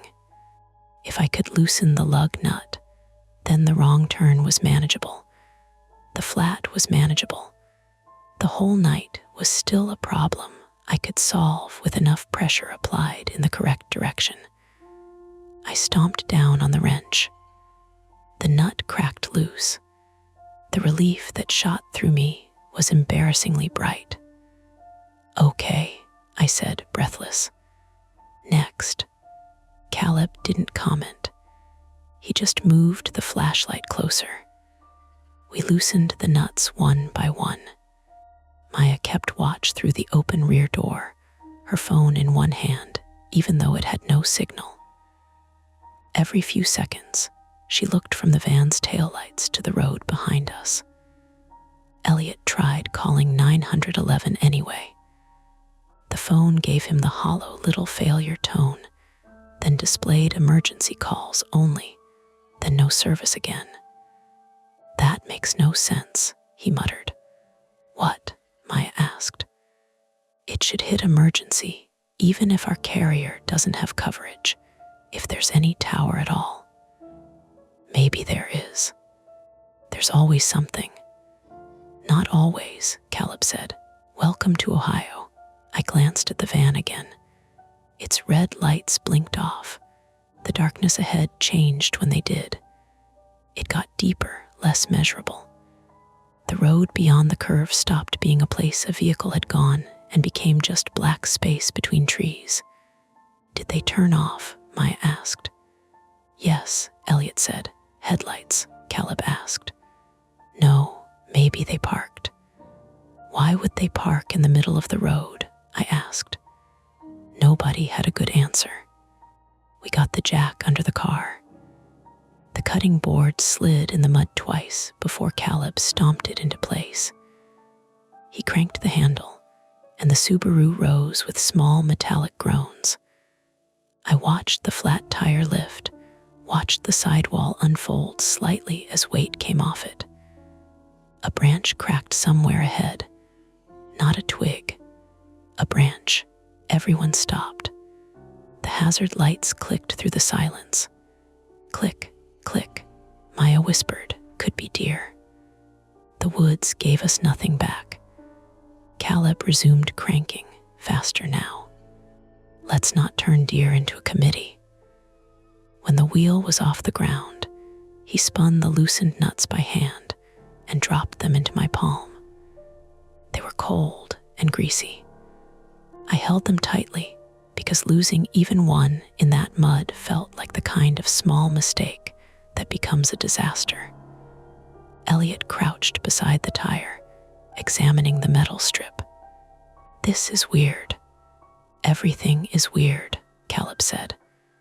"No, look." He pointed the flashlight at the tread. The steel wasn't smooth like scrap torn from a sign. It had teeth along one edge. Short, triangular teeth, like part of a broken bracket or a strip from some kind of tool. Maya frowned. "Is that from a saw?" "Maybe," Elliot said. "Or farm equipment." "Farm equipment drops sharp metal on roads," Caleb said. "Mystery solved." Elliot didn't argue, but he didn't look convinced. We pulled the flat free. It came off with a wet pop, and Caleb rolled it back toward the rear bumper. The exposed brake rotor looked too delicate in the open air. I hated seeing the car with a missing wheel. It made us seem injured, not just delayed. I dragged the donut spare closer. My gloves slipped on its narrow rubber. Caleb lined it up with the bolts. Behind us, an engine sounded, low at first, then louder. I turned so fast my shoulder hit the open trunk. Headlights appeared around the bend behind us. Another vehicle. It came slowly, much slower than the van had, bouncing over the uneven pavement where it met gravel. The lights were high, probably a truck. They washed over the Subaru, over us, over the tire on the ground, and for a moment I felt saved in the most primitive way. Another person, a witness, help. Then the truck stopped about 30 yards back and stayed there. Its headlights did not dim. Caleb had one hand on the spare. "Why aren't they coming around?" "There's no room," Elliot said. "They can still ask if we're okay." Maya lifted a hand toward the headlights, palm out, a cautious wave. Nothing. The engine idled. Diesel, maybe, heavy and uneven. The bright beams made it impossible to see the driver. I could only make out the dark rectangle of the grille and the shine of a front bumper. I raised my voice. "We've got a flat. We're changing it." No answer. The truck stayed where it was. Caleb said under his breath, "Put the tire on." We moved faster. The spare slid into place, then slipped because Caleb's hands were muddy. He swore, caught it, lined it up again. I handed him lug nuts one at a time. Elliot held the flashlight. Maya watched the truck. The headlights behind us flicked from low beam to high beam. White light flooded everything. Maya flinched and turned her face away. "What the hell?" "Hey," Caleb shouted. "Turn those down." The truck did not. My private fear, the one I had dressed up for years as competence, opened inside me like a trapdoor. I couldn't see the driver. I couldn't see the road. I couldn't see far enough ahead to know whether the van was still there. Every fact I wanted was hidden by glare, trees, dead service, and my own bad decision. I had led us here. That was the thought that kept circling. Not the GPS, me. "Lug nuts," Caleb said. I had frozen. "Nora, lug nuts." I looked down. 2 were still in my fist, pressed so hard into my palm they hurt. "Sorry, don't be sorry. Give them to me." I did. The truck honked once. A short blast, not friendly, not impatient in the normal way. A command. Maya shouted, "Go around." The truck honked again, longer this time. "There's nowhere for us to go," Caleb yelled. Elliot's phone suddenly chimed. All of us jumped. "1 bar," he said. 1 bar, 1 bar, call 911, Maya said. "I am." He tapped fast, then held the phone to his ear, walking 3 steps toward the rear of the Subaru as if those inches mattered. The call connected. I saw his face change. "Hello." "We're on," he looked at me. "What's this road called?" "County Road 18, I said. "No, the gravel one." "I don't know," he swallowed. "We're off County Road 18, somewhere east of Cambridge, maybe near Hello." He pulled the phone away. Call failed. The truck's driver's side door opened. The interior light came on for less than a second before shutting off. I saw a figure step down. Male, I thought, or at least broad, wearing a dark coat and a cap with a brim. The headlights threw him into silhouette, stretching his shadow long over the gravel toward us. Caleb stood up slowly, lug wrench in hand. Maya said, "Caleb, don't." The man didn't come all the way forward. He stopped near the front of his truck, still behind the headlights, still faceless. "You folks lost," he called. His voice was rough, older maybe, local accent flattened by distance. I answered before Caleb could. "We got a flat. We're just putting on the spare. You shouldn't be out here." No offer of help, no need a hand, just that. The wind moved between us. The hazards kept clicking.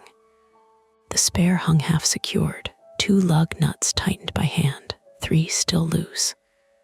Caleb said, "We're leaving in 5 minutes."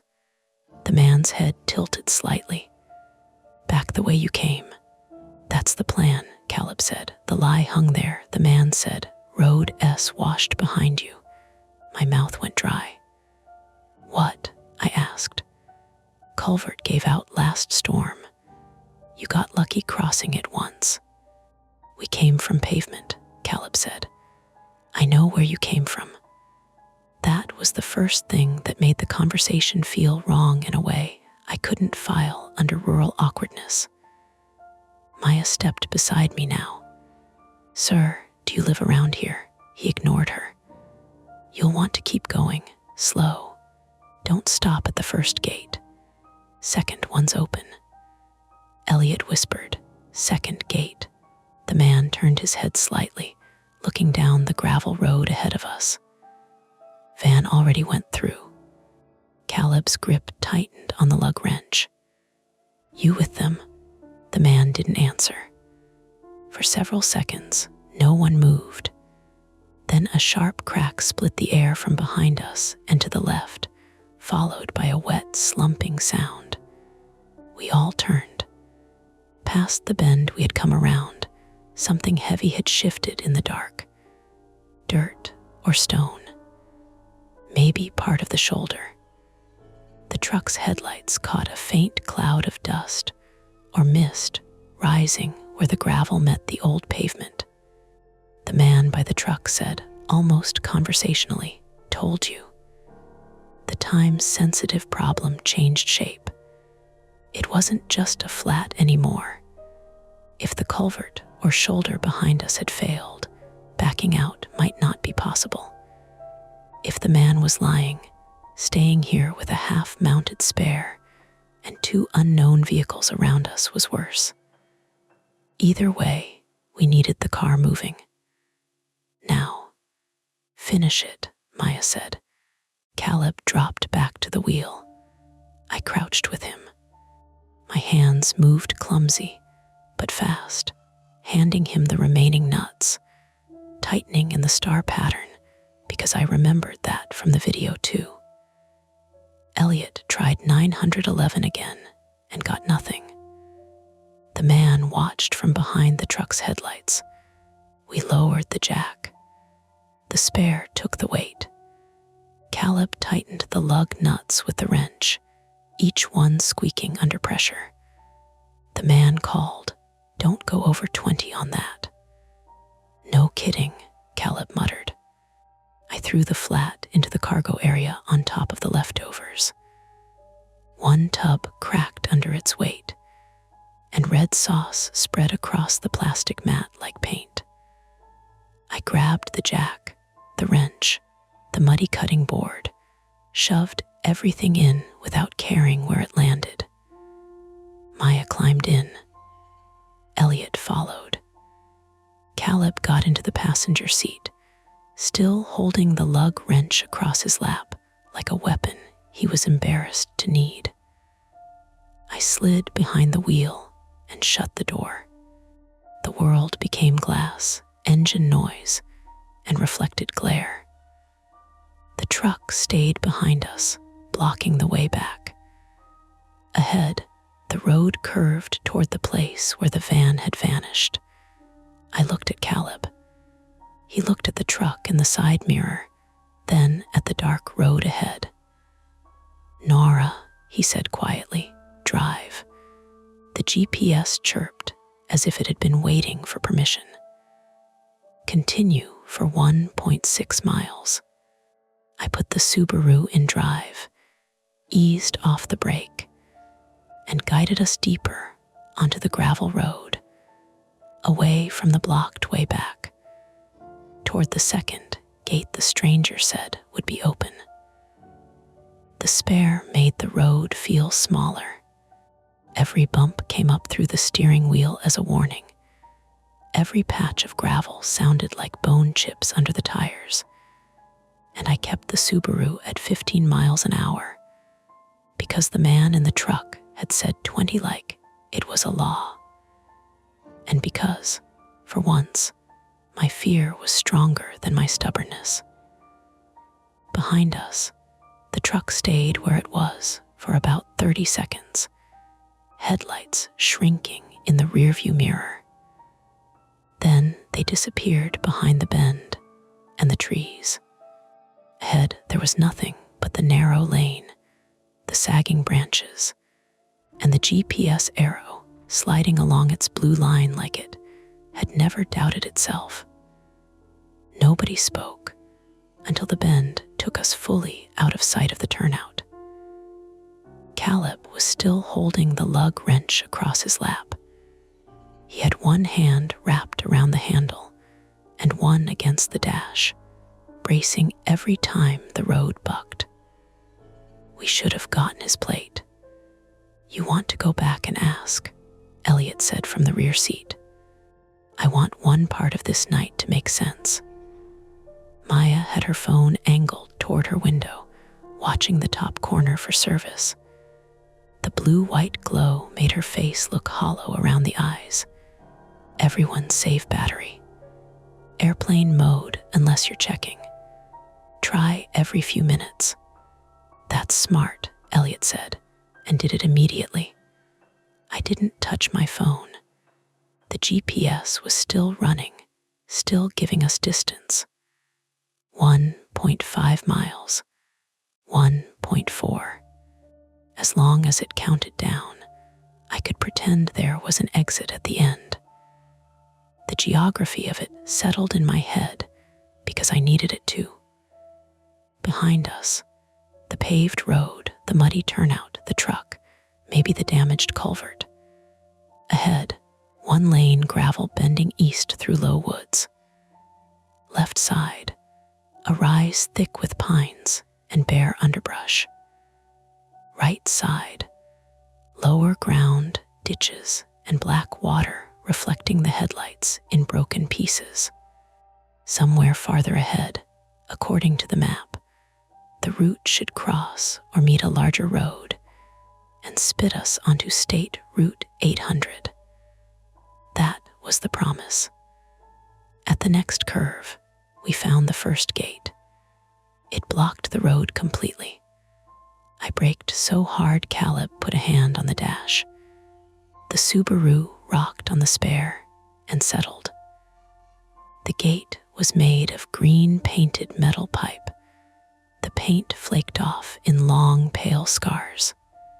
It ran from a wooden post on the left to a thicker post on the right, where a chain hung through the latch. A sign was wired to the center, tilted slightly, its reflective letters blistered by age. "Private property, no trespassing, road closed," the GPS said. "Continue straight." Caleb laughed once, flat and humorless. "Sure. Let me just continue straight through the felony gate." Maya leaned between the seats. The man said, "Don't stop at the first gate." "We have stopped at the first gate," Elliot said.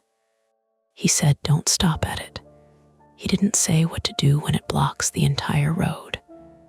I looked past the gate. The gravel continued beyond it, bending right and dropping slightly downhill. Tire tracks passed under the gate where the mud had been flattened. Recent tracks, wide ones like the van's or the truck S. The gate didn't look abandoned.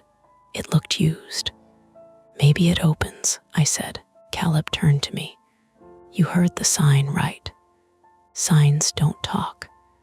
This one does. It says road closed." There are fresh tracks. Fresh tracks from people who belong here, maybe. Maya's voice tightened. Or from the van. The hazards were off now, but I could still hear that phantom click in my head. I put the car in park. I'm going to check the chain. No, Caleb said. I'm not driving through it. You're also not getting out alone. He opened his door before I could argue, and the dome light filled the cabin. I grabbed the flashlight and followed him. The cold felt worse the second time outside. Not colder exactly, but more personal, like it had learned where my coat didn't seal. My gloves were still damp from changing the tire, and the fingertips had gone stiff. The road smelled of wet bark, diesel, and disturbed mud. Behind the gate, the woods sloped downward, and somewhere in that low ground water moved in a shallow, busy trickle. Maya rolled down her window. Stay in the headlights. We are, Caleb said. The chain was looped, but not locked. That should have been reassuring. Instead, it made my stomach tighten. Caleb lifted it with the lug wrench. The links scraped against the metal post, loud in the dark. Okay, unlocked. Then we open it, drive through, close it, I said. That is how gates work, yes. Don't be a jerk right now. I'm being charming under pressure. Together, we dragged the gate inward. It groaned on its hinges, a long animal sound, and mud sucked at the lower bar where it had settled into the road. The opening was barely wide enough for the Subaru. Caleb stood aside and gestured with the wrench. I got back in, eased the car forward, and guided it through at a crawl. The spare dipped into a rut, and the whole car tilted hard right. Maya gripped the seat. Careful, I am careful. The rear wheel bumped over something hidden under snow. The flat tire in the cargo area shifted and slammed against the cracked tub of sauce with a wet thud. Then we were through. Caleb closed the gate behind us. I watched him in the mirror as he looped the chain back over the post, not because it mattered, but because something in him needed to leave it as we found it. When he got back in, his cheeks were flushed from cold. First attempt, Elliot said quietly, was turn around. Failed. Second attempt is follow the locals' instructions. Don't narrate, Caleb said. It helps me think. It makes me want to jump out. Both of you stop, Maya said. Her tone had the crisp edge of someone who had been patient as long as she could afford. The road beyond the gate grew worse. It ran downhill between trees, then leveled out beside a creek on our right. Not a river, not even much of a stream, but fast with snowmelt, black water threading through ice shelves and half-submerged branches. On the left, the wooded hill rose steeply. There was nowhere to turn now, nowhere to pass. The road was a shelf cut between slope and water. The GPS said we had 1 mile remaining. Then it froze. The arrow stopped moving.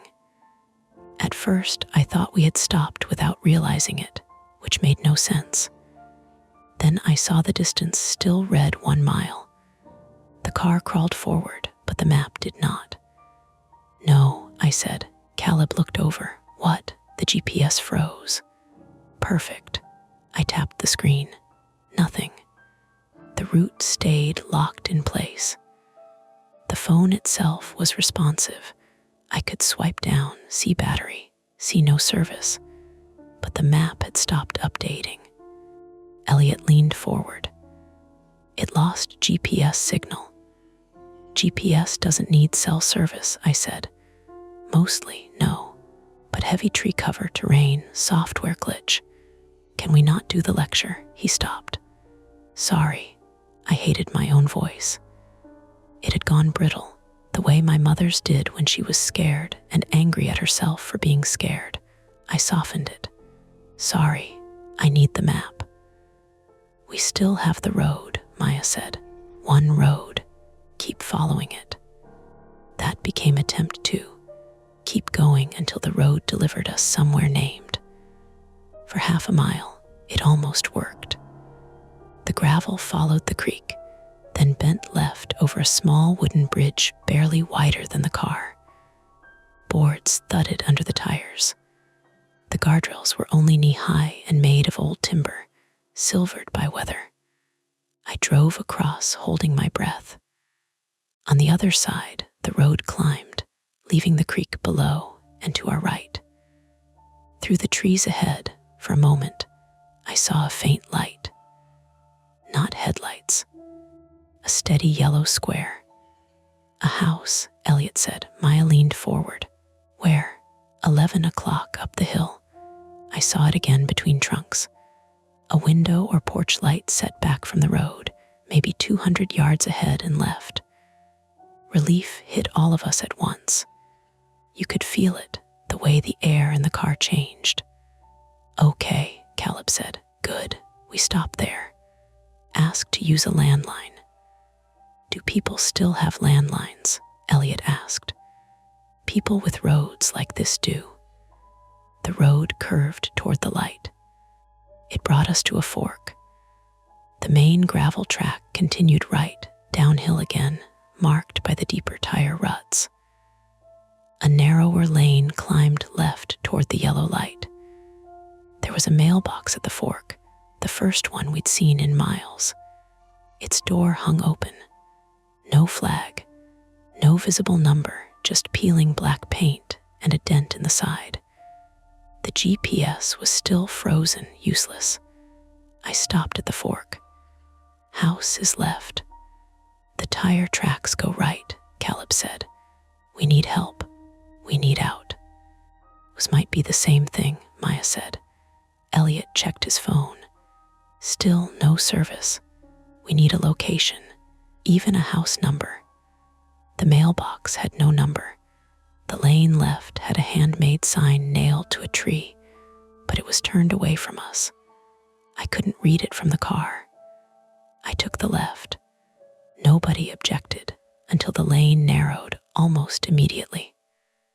Branches scraped both sides of the Subaru. The gravel became dirt under patches of snow, and the spare slipped once, just enough for my arms to lock. Easy, Maya whispered. The yellow light grew brighter. Then it swung. It wasn't a house light. It was a work lamp hanging from the arm of a small excavator. For one terrible second, the machine looked like something alive in the headlights. Its boom raised, bucket curled inward, yellow lamp swaying in the wind. Caleb cursed. Maya made a sharp sound behind me, half gasp, half warning. Then the beam steadied, and the explanation arrived all at once. Equipment yard. Not a house. No porch. No windows. Just a clearing with machinery parked around stacks of cut timber, fuel cans, pallets, and a blue tarp snapping against something rectangular. There, Elliot said quickly. It's a work light. It's just a work light. The misdirection should have been embarrassing. It was. It left a residue, a sick little tremble in my hands. I stopped at the edge of the clearing. The lane ended there, looping in a rough circle around the equipment. No house, no people, no landline. The excavator's lamp ran off a generator somewhere nearby. A low, chugging sound I hadn't heard over the engine until now. Caleb squinted through the windshield. Why is a generator running out here at night? Maybe logging crew, Elliot said. At 10:30, Maya pointed. There's a board on that post. Near the clearing entrance stood a weathered plywood notice board under a piece of tin roofing. I pulled close enough for the headlights to hit it. Most of the papers were water damaged. One newer sheet was sealed in plastic. Temporary closure, HARRIS Ridge Access, Road Culvert Washout, East End, Authorized Vehicles Only Contact, Monroe County Road, DEPT. A phone number was printed below, the East End. My pulse kicked. East End, I said. That means the washout is ahead, not behind. Caleb turned slowly toward me. The guy lied. Or he meant behind us after we passed the other side, Elliot said, but he didn't sound convinced. Maya read the sign twice. Harris Ridge Access Road. That's the name. We have a road name. A closed road name, Caleb said. I took a picture of the notice with my phone, even though it might not matter without service. The flash went off against the windshield because I forgot the window was up, and I flinched like an idiot. We go back to the fork, Maya said. Take the main track. Maybe it bypasses the washout. Or goes straight to it, Caleb said. We can't stay here. That was when Elliot got out. He didn't ask, just opened the door and stepped into the clearing with his phone raised, walking toward the notice board and then past it, toward a higher patch of ground behind the excavator. Elliot, Maya snapped. I'm checking for signal. Come back. 1 second. He climbed onto a low mound of gravel near the machinery, slipping once and catching himself on the excavator tread. The generator's thudding covered the sound of his boots. The work lamp swung again, throwing his shadow huge and broken across the tarp. His phone chimed. I've got something, he called. 1 bar, maybe 2. Maya was out before I could stop her. Caleb groaned. Great. Now we're all doing the horror movie walk around. Stay in the car, I said. You are the least qualified person to say that tonight. He got out too. I killed the engine, but left the headlights on. The sudden quiet inside the car startled me. Outside, the generator chugged, the tarp snapped, and the woods beyond the clearing made small, wet shifting sounds. I grabbed my phone and followed. Elliot had 911 dialed again. This time it rang. Maya stood close to him, one hand on his sleeve like she could anchor the call through him. 911, what is your emergency? The dispatcher's voice was faint, but real, leaking from Elliot's speaker. Maya closed her eyes briefly. Elliot spoke fast. We're stranded on Harris Ridge Access Road, rural eastern Ohio, near County Road 18. We have a temporary spare, no reliable service, possible road closure, and the call crackled. Sir, repeat your location. Harris Ridge Access Road. We came off County Road 18. There's a closure sign for a culvert washout at the east end. Which county? He looked at me. Monroe, I said, remembering the notice. Maybe Monroe County, Elliot repeated. Near Cambridge originally, but we drove east. The dispatcher cut in and out. Not showing Harris nearest town, Caleb shouted, Woodsfield. Maybe, I don't know. The call broke into static. Then a new sound entered the clearing. An engine, coming from the road below. Not the Subaru, not the generator, the van. We saw its headlights before we saw the vehicle, low, and smeared through the trees along the main track we had left at the fork. It was coming slowly uphill toward the fork, then past it. Not up the clearing lane yet. Moving along the main road, parallel to us for a few seconds, separated by trees and a drop in the land. Elliot froze with the phone still in his hand. The dispatcher's voice crackled. Sir, are you still there? The van slowed. Through the trees, its headlights stopped. Maya whispered, "Don't talk." Nobody moved. The generator kept chugging. The tarp snapped once, loud as a slap. The van idled below us. Elliot lowered the phone, but the dispatcher's voice, tinny and faint, said, "Sir, if you can hear me." Caleb lunged and pressed the volume button until the speaker went silent. For 3 seconds, we watched the van's headlights through the trees. Then they moved again, continuing along the main road toward the east. The call had ended. Elliot stared at the screen. It dropped. "Did they get enough?" Maya asked. I don't know. "We gave them Harris Ridge," I said. "County Road 18, Monroe County." "Maybe Monroe County," Caleb said. "I read it off the sign." "You read the road department off the sign. We don't know if that's the county we're in." The argument came from exhaustion more than logic, but it landed anyway. My head throbbed behind my eyes. Mud had dried stiff on my gloves. My shoulders ached from gripping the wheel. We were all colder now, our breath showing in short, uneven bursts. Attempt 2 had given us facts, but no rescue. The road had a name, the east end was closed, and the man behind us had either lied or given us information in the most dangerous possible way. 911 might have a partial location, or it might have nothing useful at all. "We need to leave before that van circles back," Maya said.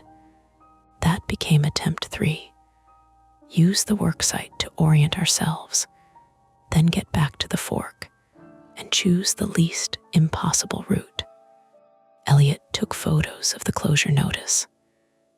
Caleb looked around for a posted map and found only old logging permits curling under plastic. I checked the Subaru's spare with the flashlight. It looked inflated, but muddy, the narrow tread already packed with grit. Maya opened the cargo area and pulled out 2 bottles of water from a grocery bag. "Drink," she said. "I'm fine," I said. "You're not, drink." I did. The water tasted like plastic and cold metal. My hands hurt when I unscrewed the cap. We loaded back into the Subaru. I started the engine, reversed carefully around the clearing loop, and headed down the lane toward the fork.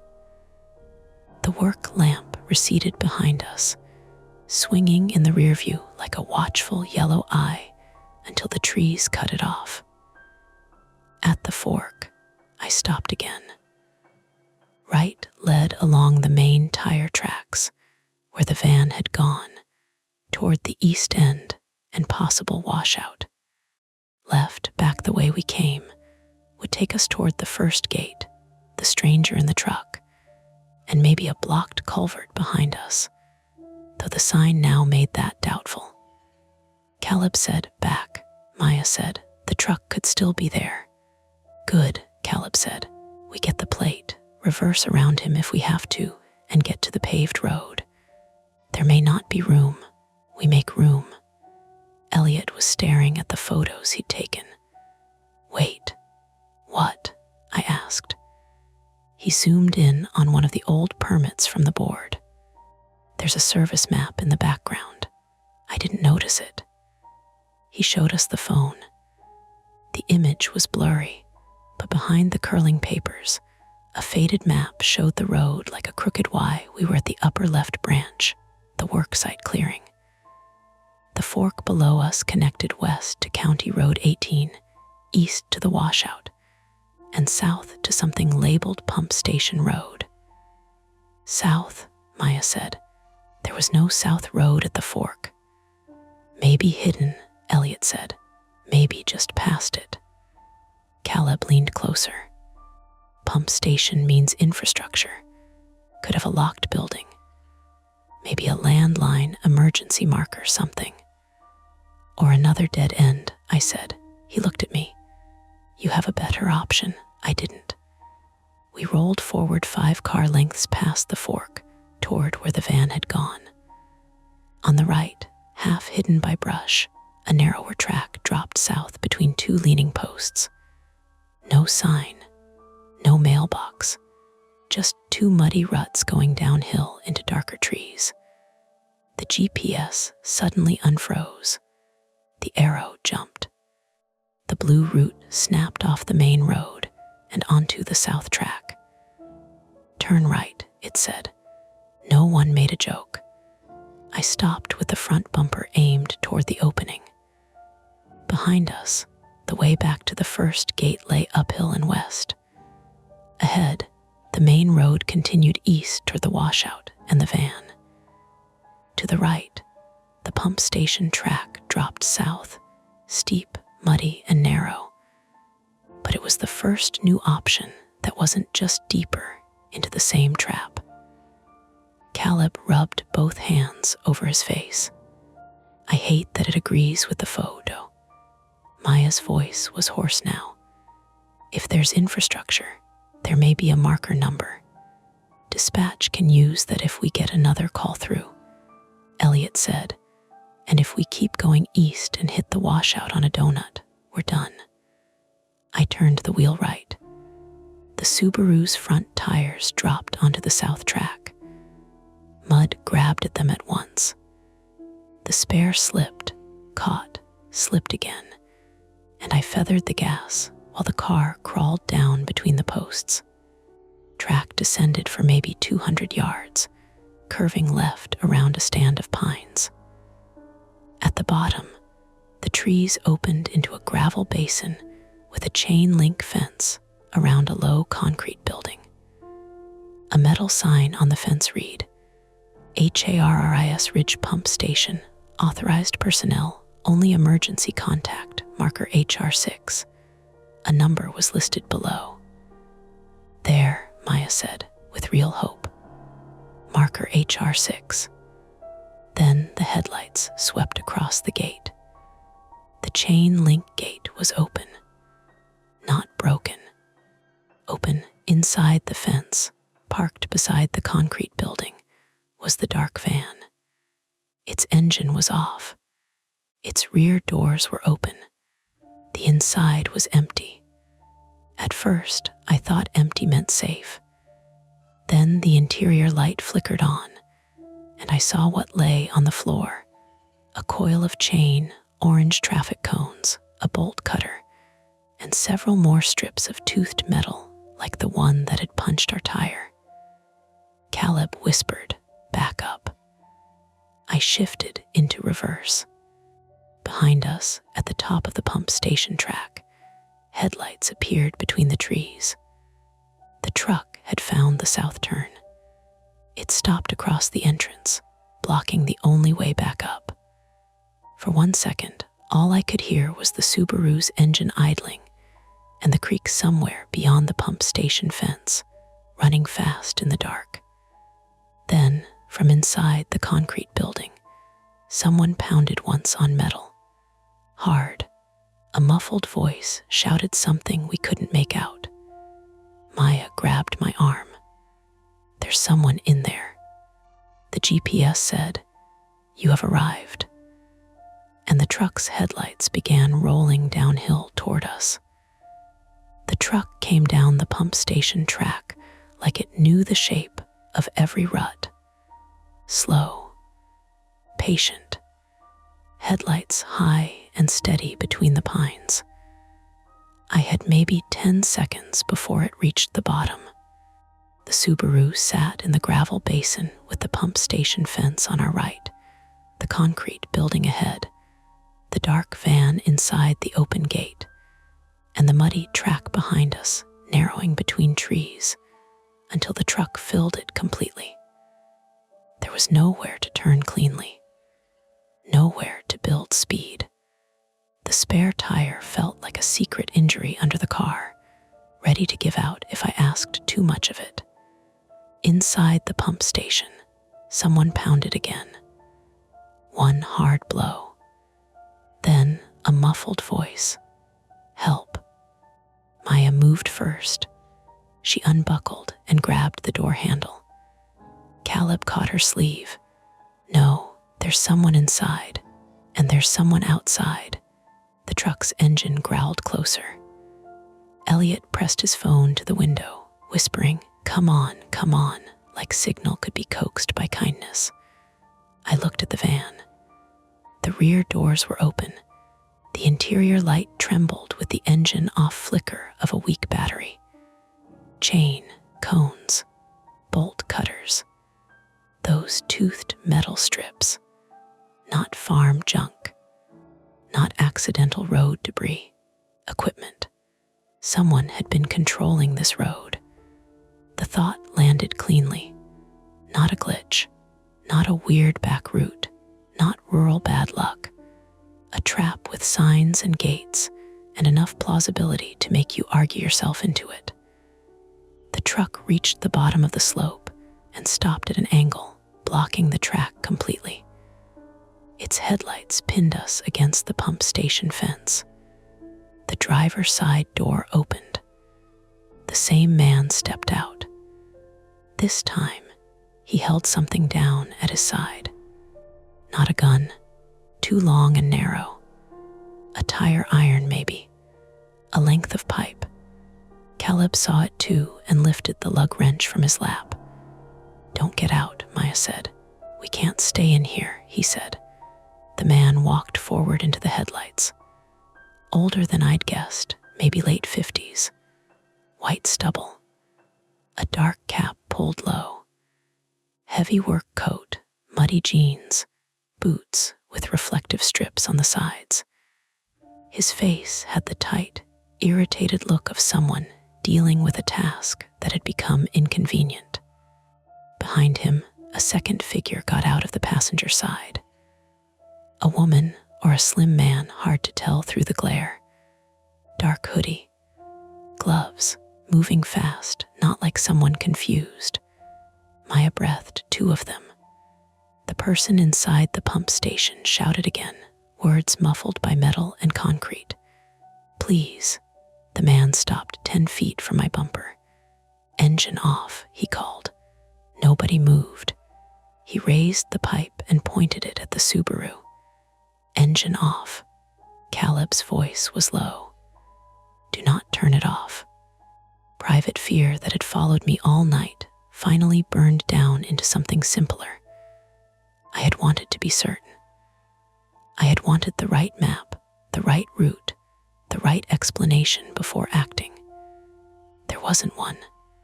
There was only the car, the people in it, the truck behind us, and a person trapped in that building. I shifted into reverse. The backup camera showed nothing useful but white glare and the truck's grill.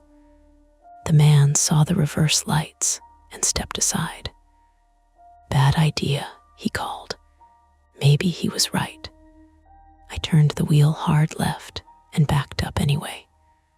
The Subaru lurched. Gravel spat under the tires. The spare slid, caught, then thudded into a rut. Caleb slammed one hand against the dash. Maya swore. Elliot's shoulder hit the door. The man shouted, and the second figure ran toward the rear of the Subaru. Go, Caleb yelled. I am, the backup sensors screamed. The rear bumper clipped a metal post near the fence with a crunch that traveled through the whole car. I braked, shifted into drive, cut the wheel right. The front end swung toward the open gate where the van sat. For half a second, a path opened. Not out, deeper in, through the pump station gate. I took it. The Subaru bumped over the gate threshold and squeezed past the van with inches between mirrors. The spare dipped hard into a pothole. Something under the car scraped. The open van doors loomed to my left, and Caleb leaned away like they might bite. The second figure slammed a hand against Maya's window as we passed. Maya screamed once, short and angry. The person grabbed at the rear door handle. Locked. Elliot twisted around. They're trying the door. I stomped the gas just enough. The spare spun, caught, and the Subaru jerked forward inside the fenced yard. We hit a stack of orange traffic cones. They burst under the bumper with hollow plastic knocks. One cone wedged under the front and dragged, squealing. The yard was small. Fence on 3 sides. Concrete pump building directly ahead. Van behind and left.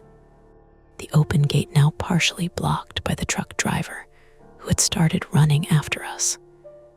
We had moved ourselves into a cage. "Why did you come in here?" Caleb shouted. "Because he was at the back. Now we're fenced in. Then get the person out." The words came out of me before I knew I'd chosen them. Silence hit for one sharp beat. Then Maya said, "Yes." She opened her door. "Maya," Elliot grabbed for her, missed. She dropped out and ran for the pump station door. Caleb followed. So did Elliot. Because love is not always smart, but it is fast. I threw the car into park, grabbed my phone and the flashlight, and got out last. The air outside was chaos. Diesel, mud, hot rubber. The generator from the worksite somewhere distant. Or maybe the van's battery fan, a mechanical hum underneath everything. The truck driver was shouting. The second figure was near the gate, hauling at something in the van. Maya reached the pump station door.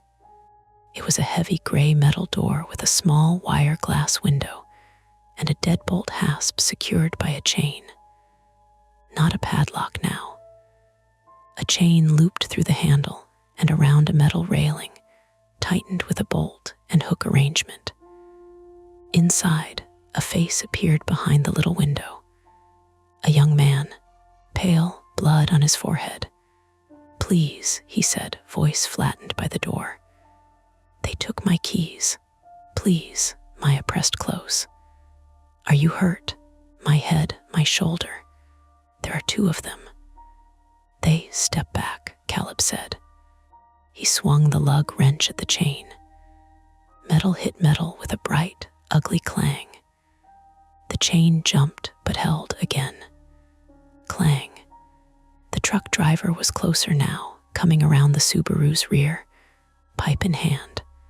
I saw the bolt cutters in the van. Seated objects, details. Useful Nora finally caught up. "Elliot," I pointed. "Bolt cutters." He looked once at the van, once at Maya, then sprinted. The second figure saw him going for it and moved too. Hood up, face shadowed, gloved hands empty now. Elliot got to the van first and grabbed the bolt cutters from the floor. The second person hit him from the side. They both went into the van doors. The sound was meat and metal. Maya shouted his name. Elliot kept hold of the cutters. The second figure grabbed the handles and tried to wrench them away. Elliot shoved backward with his shoulder, glasses crooked, one lens flashing white in the headlights. He was not built like a fighter. He fought anyway. Caleb moved to help him. Truck driver rushed Caleb. I had the flashlight in my hand. Small, cheap, aluminum. I threw it, not well, not heroically.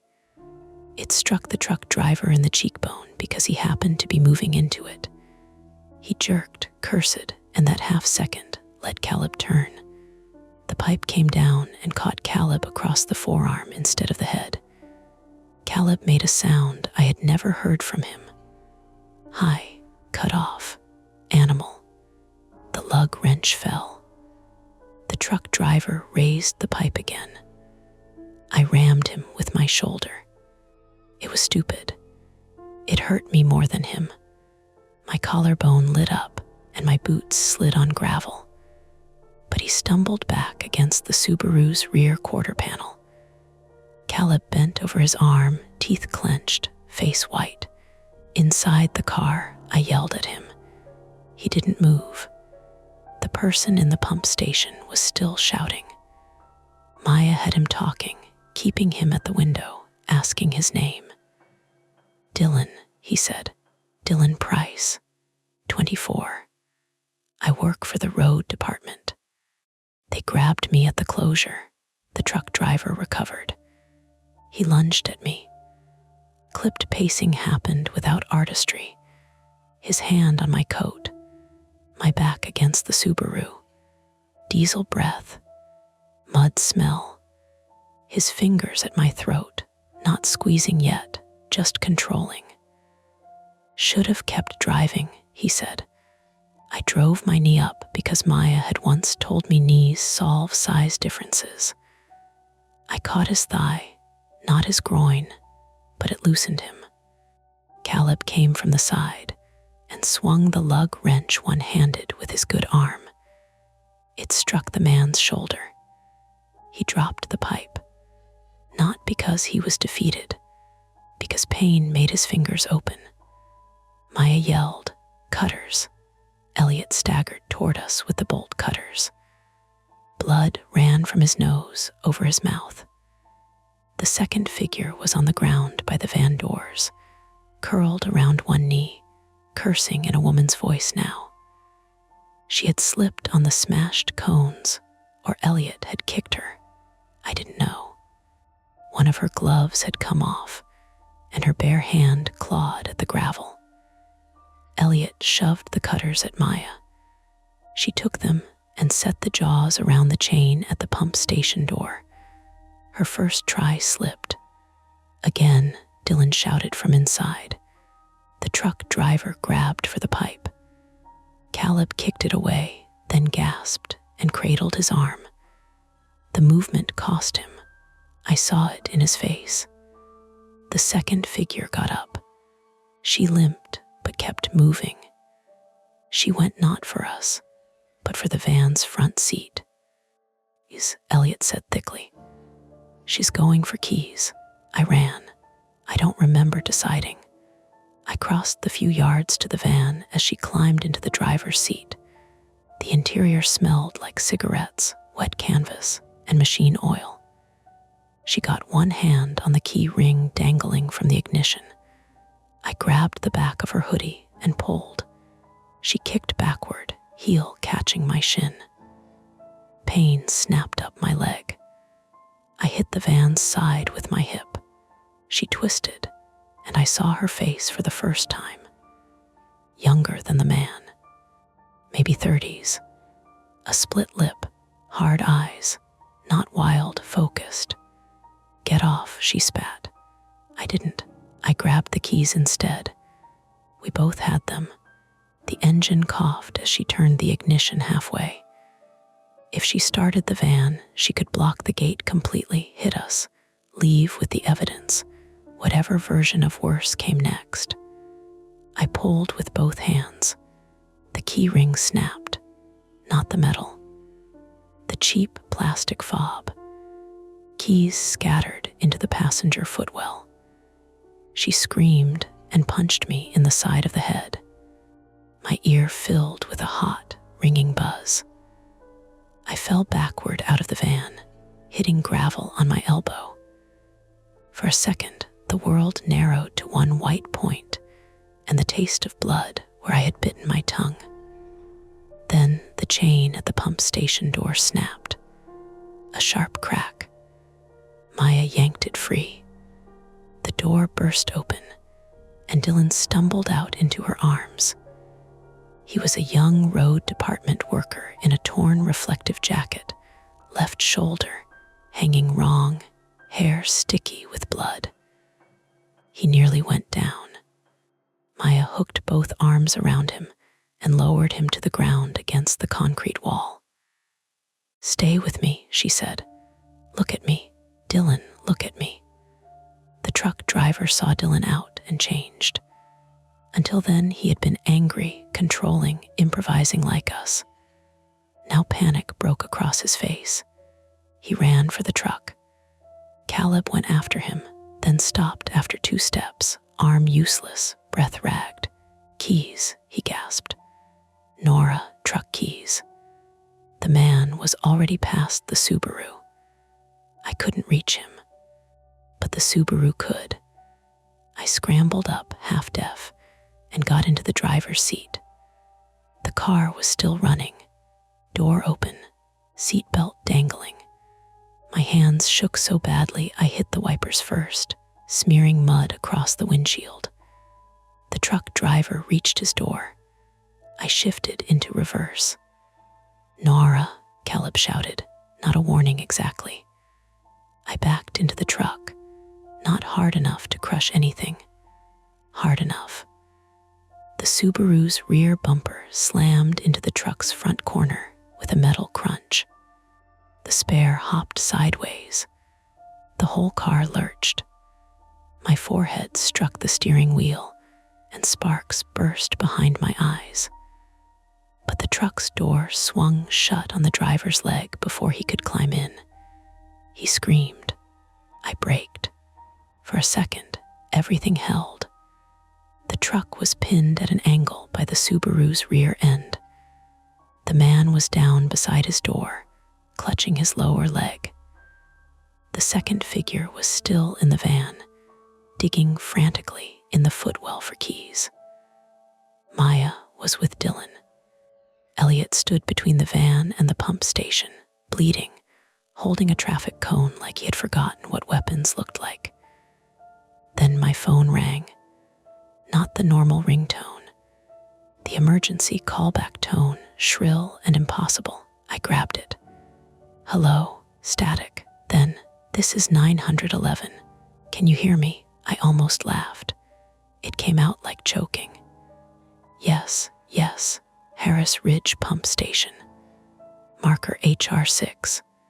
We need police and EMS. 2 attackers.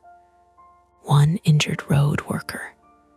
1 injured man, Caleb, my brother, possible broken arm. Another with head injury. We are trapped at Harris Ridge Pump Station, HR6. The dispatcher's voice sharpened. Repeat marker, HR6, Harris Ridge Pump Station. Off Harris Ridge Access Road. The road is gated. There's a dark van and a truck. Please hurry. Stay on the line if you can. I can't promise that. The truck driver started crawling toward the open driver's door again. Caleb saw him. "Maya," he shouted. "Move Dylan behind the building." Maya helped Dylan up. He cried out when she touched his shoulder, but he moved.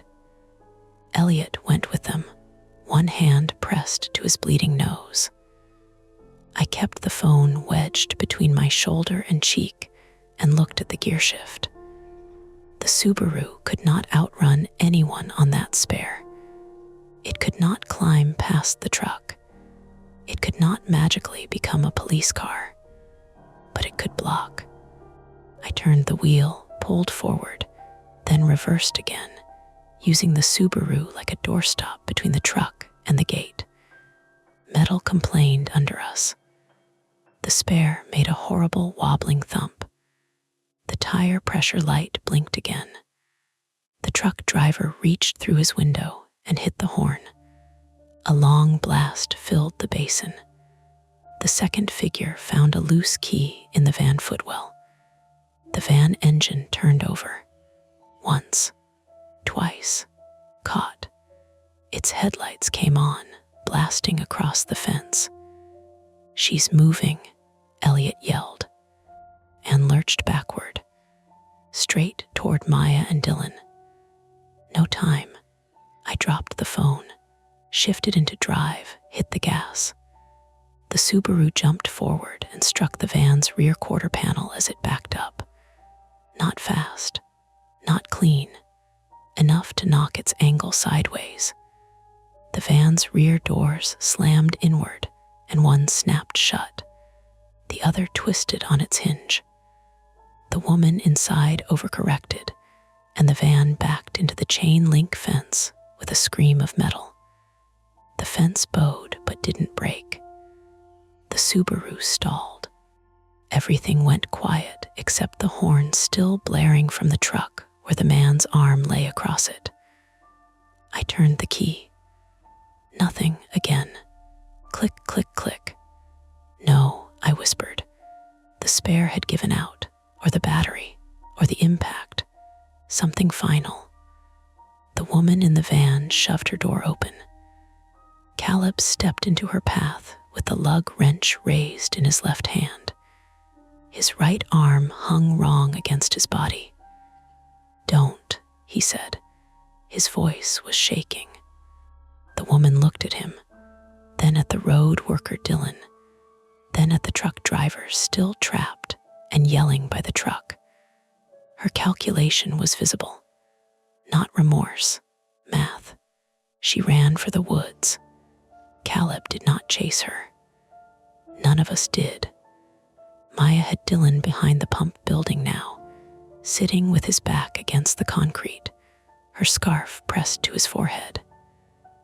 Elliot knelt beside her, holding his own nose with one hand and Dylan's wrist with the other, counting pulse, because Maya told him to. The truck horn finally stopped. The man by the truck had gone still, not unconscious, just spent and pinned awkwardly, breath coming in loud, wet grunts. His pipe lay under the Subaru, out of reach. My phone crackled from the footwell. "Ma'am, are you there?" I picked it up with hands that barely worked. "Here, units are en route. Stay away from the suspects if safe to do so." I looked around. The van smashed into the fence. The Subaru dead in the middle of the yard. Caleb bent over his broken arm. Maya holding pressure on a stranger's bleeding head. Elliot with blood down his shirt. The truck blocking the track.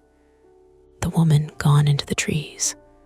The man pinned by his own vehicle and ours. Safe was not the word I would have used, but the central thing had changed. We were no longer being herded. We were no longer choosing between bad routes on someone else's map. We had stopped. We had broken the trap badly enough that it couldn't close cleanly. In the short lull that followed, the night sounded ordinary again in pieces. Water moving beyond the fence, branches ticking in the wind, Caleb breathing through his teeth, Maya murmuring to Dylan, telling him his name, telling him the date, telling him not to sleep yet. I got out of the Subaru and nearly fell. My shin throbbed where the woman had kicked me. My elbow was torn through the sleeve, warm blood cooling fast. My forehead had started to swell. Caleb looked at me and tried to smile. "Good driving," he said. I laughed once and started crying before I could stop it. He leaned his shoulder against mine because he couldn't hug me properly. Far away, so faint at first I thought I was imagining it, sirens began to thread through the woods. Not close, not sudden rescue, still minutes away, maybe more, but real. The GPS on my cracked dashboard mount, still powered by the dead car battery's last little breath, lit up one final time. Its blue arrow sat in the middle of nowhere. The voice said, "Proceed to the route." No one answered it. The first deputy reached us on foot. That was the part I kept telling people later, as if it proved something. Not the crash, not the van, not the man pinned beside his truck, swearing at all of us like we'd inconvenienced him. The first uniform came out of the trees with a flashlight held low and one hand on his holster because the road was too blocked for his cruiser to get down. He was breathing hard. "Sheriff's office," he called. "Show me your hands." Nobody argued. Maya raised one blood-smeared hand, and kept the other pressed to Dylan Price's forehead. Elliot sat beside her with his head tipped back, pinching the bridge of his nose. Caleb leaned against the concrete wall, jaw locked tight, his right arm held against his body at an angle that made me nauseous every time I looked at it. I stood near the Subaru with both palms out, one glove missing, my elbow burning through a torn sleeve. The truck driver had gone quiet, except for short, wet grunts whenever he tried to shift his trapped leg. The woman from the van had vanished into the dark woods north of the fence line, leaving one glove and a smear of blood on the van's door frame. The deputy, a broad man with a shaved head and a face already pinched by what he was seeing, swept his light across the yard. "Who's injured?" Maya answered automatically. Head laceration and possible concussion, left shoulder dislocation or fracture on Dylan. Caleb has a likely right forearm fracture, possible ulna. Elliot has facial trauma, nosebleed controlled for now. Nora has a head strike, elbow laceration, contusions. The man by the truck has lower leg trauma. I don't know vascular status. I haven't assessed him. The deputy looked at her. "You medical, ER nurse. Keep doing what you're doing."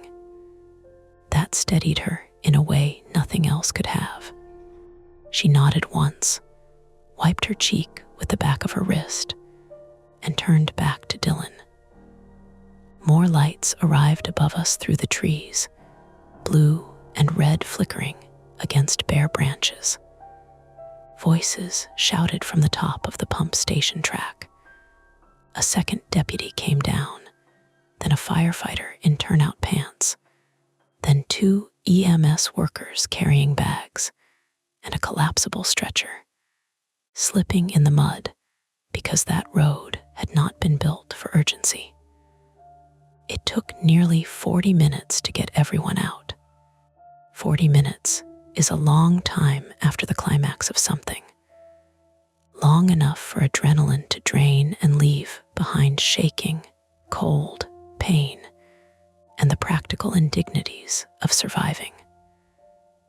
I threw up beside the Subaru while an EMT asked me what year it was. Caleb kept apologizing to Maya because she had to cut his jacket sleeve. Elliot lost one lens from his glasses and spent 5 minutes trying to help search for it with one eye swelling shut, until Maya told him, with exhausted affection, to sit down before I triage you with a rock. Dylan Price cried when they loaded him onto the stretcher, quietly, like he was embarrassed by it. "I tried to call it in," he told the deputy. "The closure sign, the strips. I saw them laying strips." "Don't talk yet," Maya said. "I told them I was road department. I told them people could get killed." The deputy crouched beside him. "You did good staying alive." Dylan closed his eyes. "They put me in there." Nobody asked him more after that. Not then. The older man, whose name we learned later was Raymond Koss, screamed when they moved the truck enough to free his leg. The sound carried through the pump station yard and bounced off the concrete building. I expected to feel satisfaction. I didn't. I felt sick and cold and very tired. He was cuffed before they lifted him, one wrist secured to the stretcher rail. He stared at me as they rolled him past. "You followed the map," he said. A deputy told him to shut up, but he smiled a little anyway, lips gray in the emergency lights. They didn't find the woman that night. Searchers went into the woods with dogs around 1 in the morning. The temperature dropped below freezing before dawn. They found her glove. They found a knit cap caught on a fence strand east of the pump station. They found boot prints crossing the creek where the bank had collapsed into black water. By the time I gave my second statement, around 4:30, in a fluorescent interview room that smelled of burnt coffee and floor cleaner, they still hadn't found her. Her name, eventually, was believed to be Leela Koss, 33, Raymond's niece. Believed. That was the word the detective used, because they had her photograph from a prior arrest in Belmont County. And Elliot identified her with the flat, careful certainty of a man trying not to remember her fist in his face. The official explanation came in pieces over the next week, each piece making the night less mysterious and somehow more disturbing. Harris Ridge Access Road had been a legitimate connector decades earlier, used by road crews, utility workers, hunters, and locals who knew exactly which gates were locked and which washed out sections to avoid. The county had closed the east end after the culvert failed in February. The closure notice was real. The pump station was real. HR 6 was real. The road was not supposed to be in regular navigation anymore, but some apps still showed parts of it as passable, especially if traffic on the main route was slow, or if the app tried to shave distance between rural roads.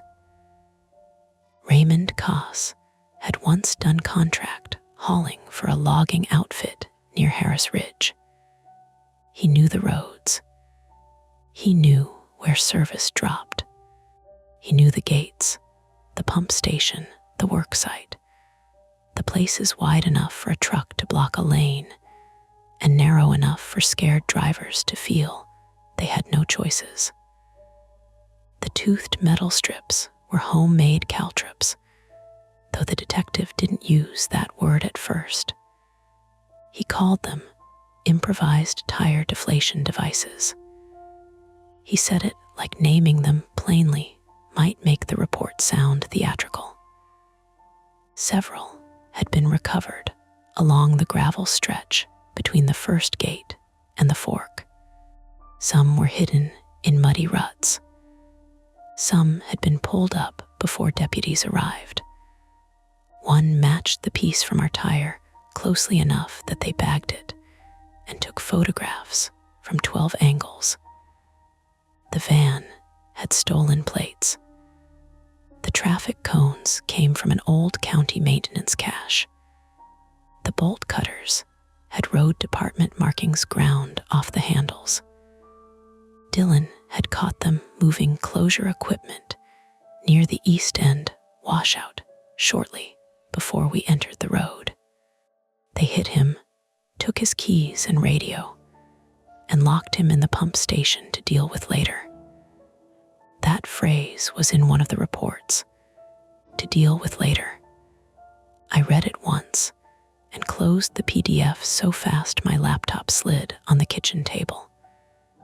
The prosecutor called it attempted kidnapping, assault, unlawful restraint, possession of criminal tools, reckless endangerment, and a list of other charges that sounded both serious and inadequate. Raymond was held without bond. Leela remained at large for 9 days. Then they found an abandoned car outside Barnesville with blood on the driver's seat and no driver. After that, the updates slowed.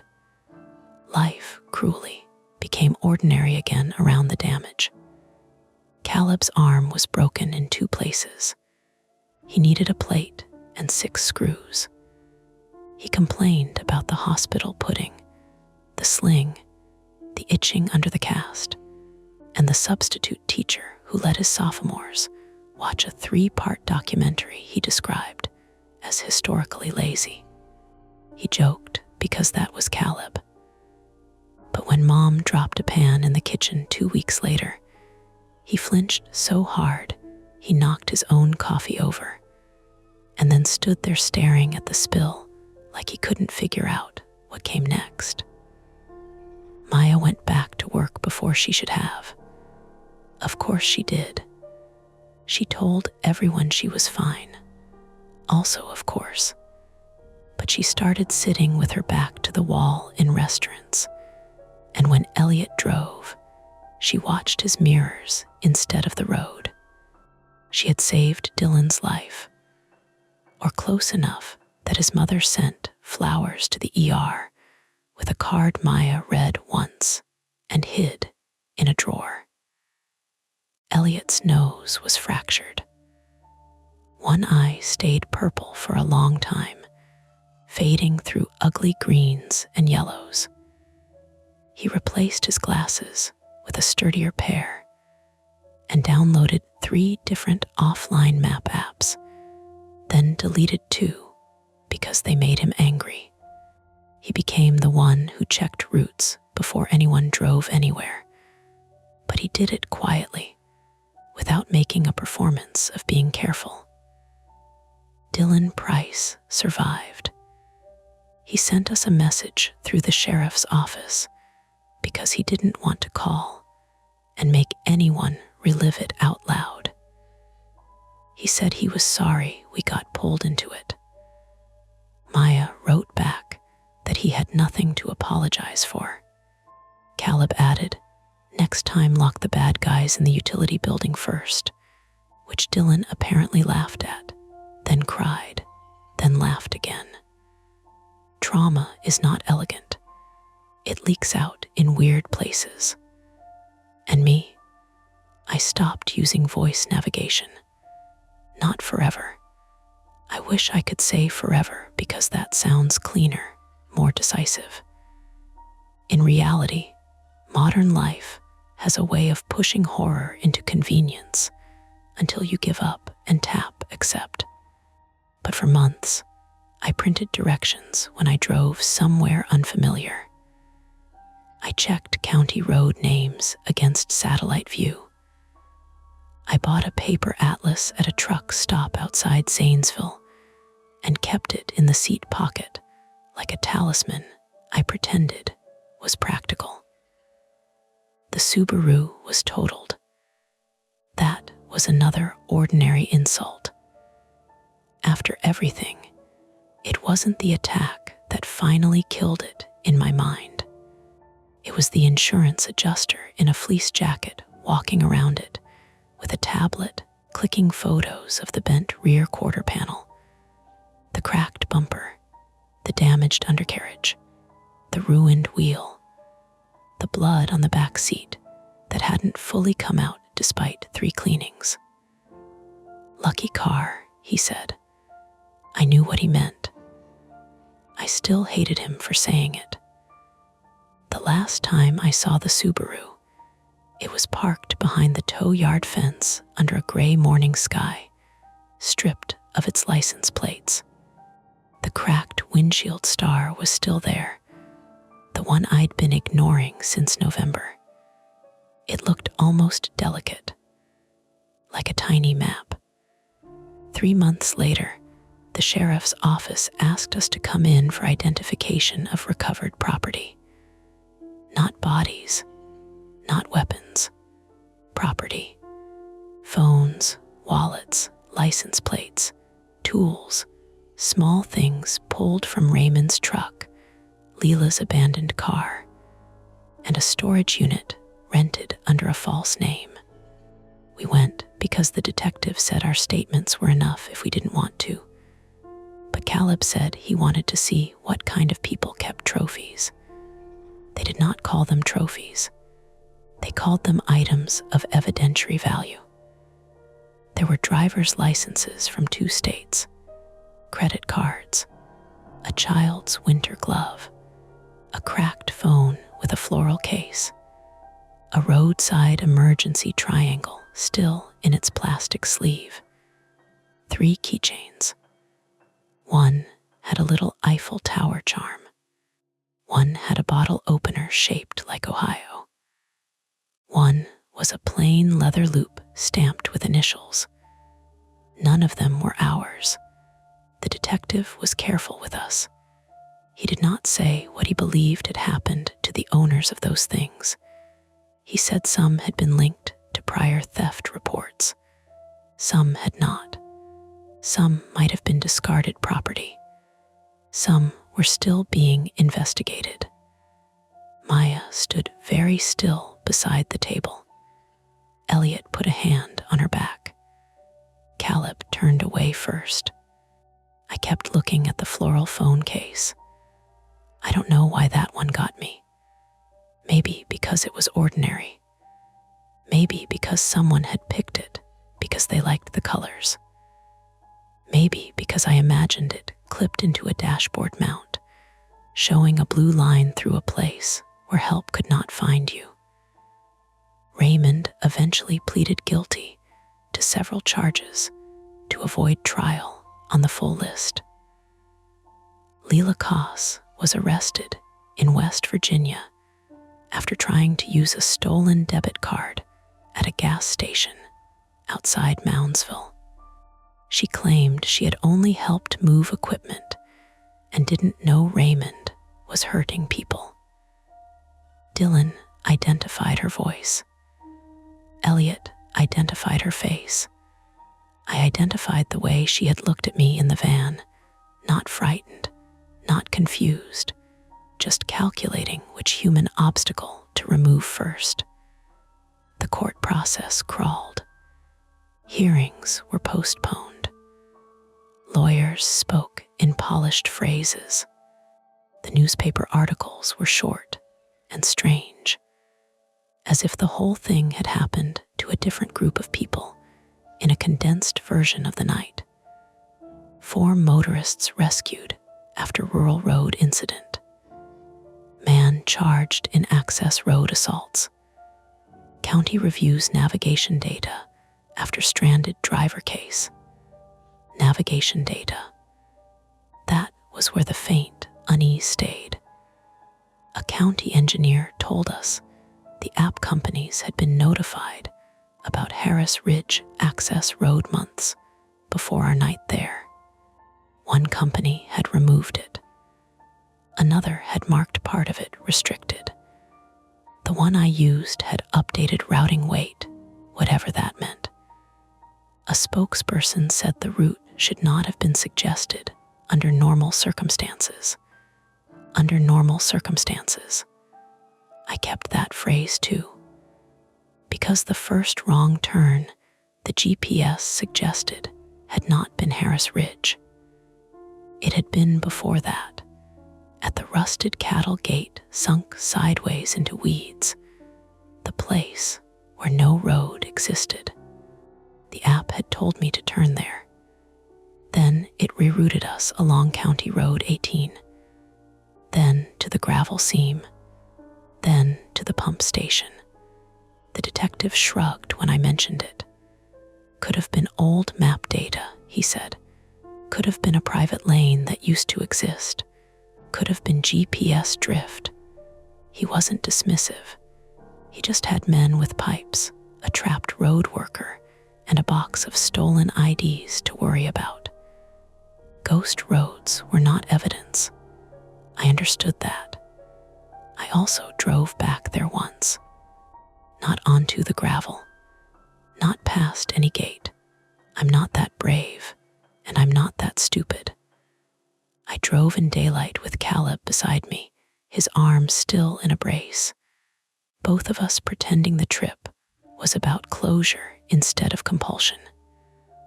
County Road 18 looked smaller in the afternoon, less cinematic. The ditches were brown and ordinary. The houses we hadn't seen that night were farther apart than I liked, but they existed. There were mailboxes, reflectors too, though several were bent or missing near the curve. We found the place where the GPS had first told me to turn. The rusted cattle gate was still there. Behind it, no road, just brush, a drainage ditch, trees, and a sagging fence line running toward a pasture that had not held cattle in years. Caleb got out and stood beside the gate, looking through it, while cars passed behind us on the county road. "Anything?" I asked from the shoulder. He shook his head. "Nothing." Then he bent and picked something up from the weeds. My stomach tightened. He held it out when he came back. A road reflector. One of the little white ones mounted on a thin post, broken off near the base. The plastic face was cracked but intact. It must have been hit by a plow or tossed from the ditch. Ordinary, explainable. He tossed it gently back into the weeds. "Come on," he said. "Mom's making chili." I laughed because the alternative was standing there until the road changed its mind. We went home. That is the honest ending. Not healed, not ruined. Home. I still drive. Caleb still teaches. Maya still works nights and tells patients to breathe through pain she knows personally now. Elliot still checks routes. Dylan went back to the road department on light duty and later sent us a photo of the repaired East End culvert. Orange barrels neat and proper, signage clean and reflective. The app no longer shows Harris Ridge Access Road as a shortcut. I checked. Once. Then again. Then too many times. Most days the world behaves. Roads remain roads. Gates stay closed or open for reasons that make sense. A GPS says turn left, and there's a left turn. You follow it and arrive at the dentist, the grocery store, your mother's house, an ordinary parking lot full of ordinary cars. But sometimes, especially at night, the voice will hesitate before speaking. Not long, just half a second while the screen redraws. A little pause where the blue line thinks, and my hands tighten on the wheel. Not because I believe in supernatural roads. I don't. I believe in outdated data, bad maintenance, closed access routes, human patience, human planning. The terrible fact that someone can learn exactly where systems fail and wait there for ordinary people to trust them. Last week, driving home from Caleb's place, my phone lost signal for a mile outside Lancaster. The map blinked gray, then blue again. A calm voice said, "In 1/4 mile, turn right." There was no right turn visible yet. Only a dark break in the trees, a mailbox without numbers, and the clean white flash of a reflector leaning in the ditch. I drove past it. The GPS recalculated. I let it. That's it for this nightmare. If you enjoyed it, please like the video, subscribe to Mia Horror Stories, and turn on notifications. It really helps keep the stories alive. And don't stop here. Dive into another one of our videos and keep the fear going.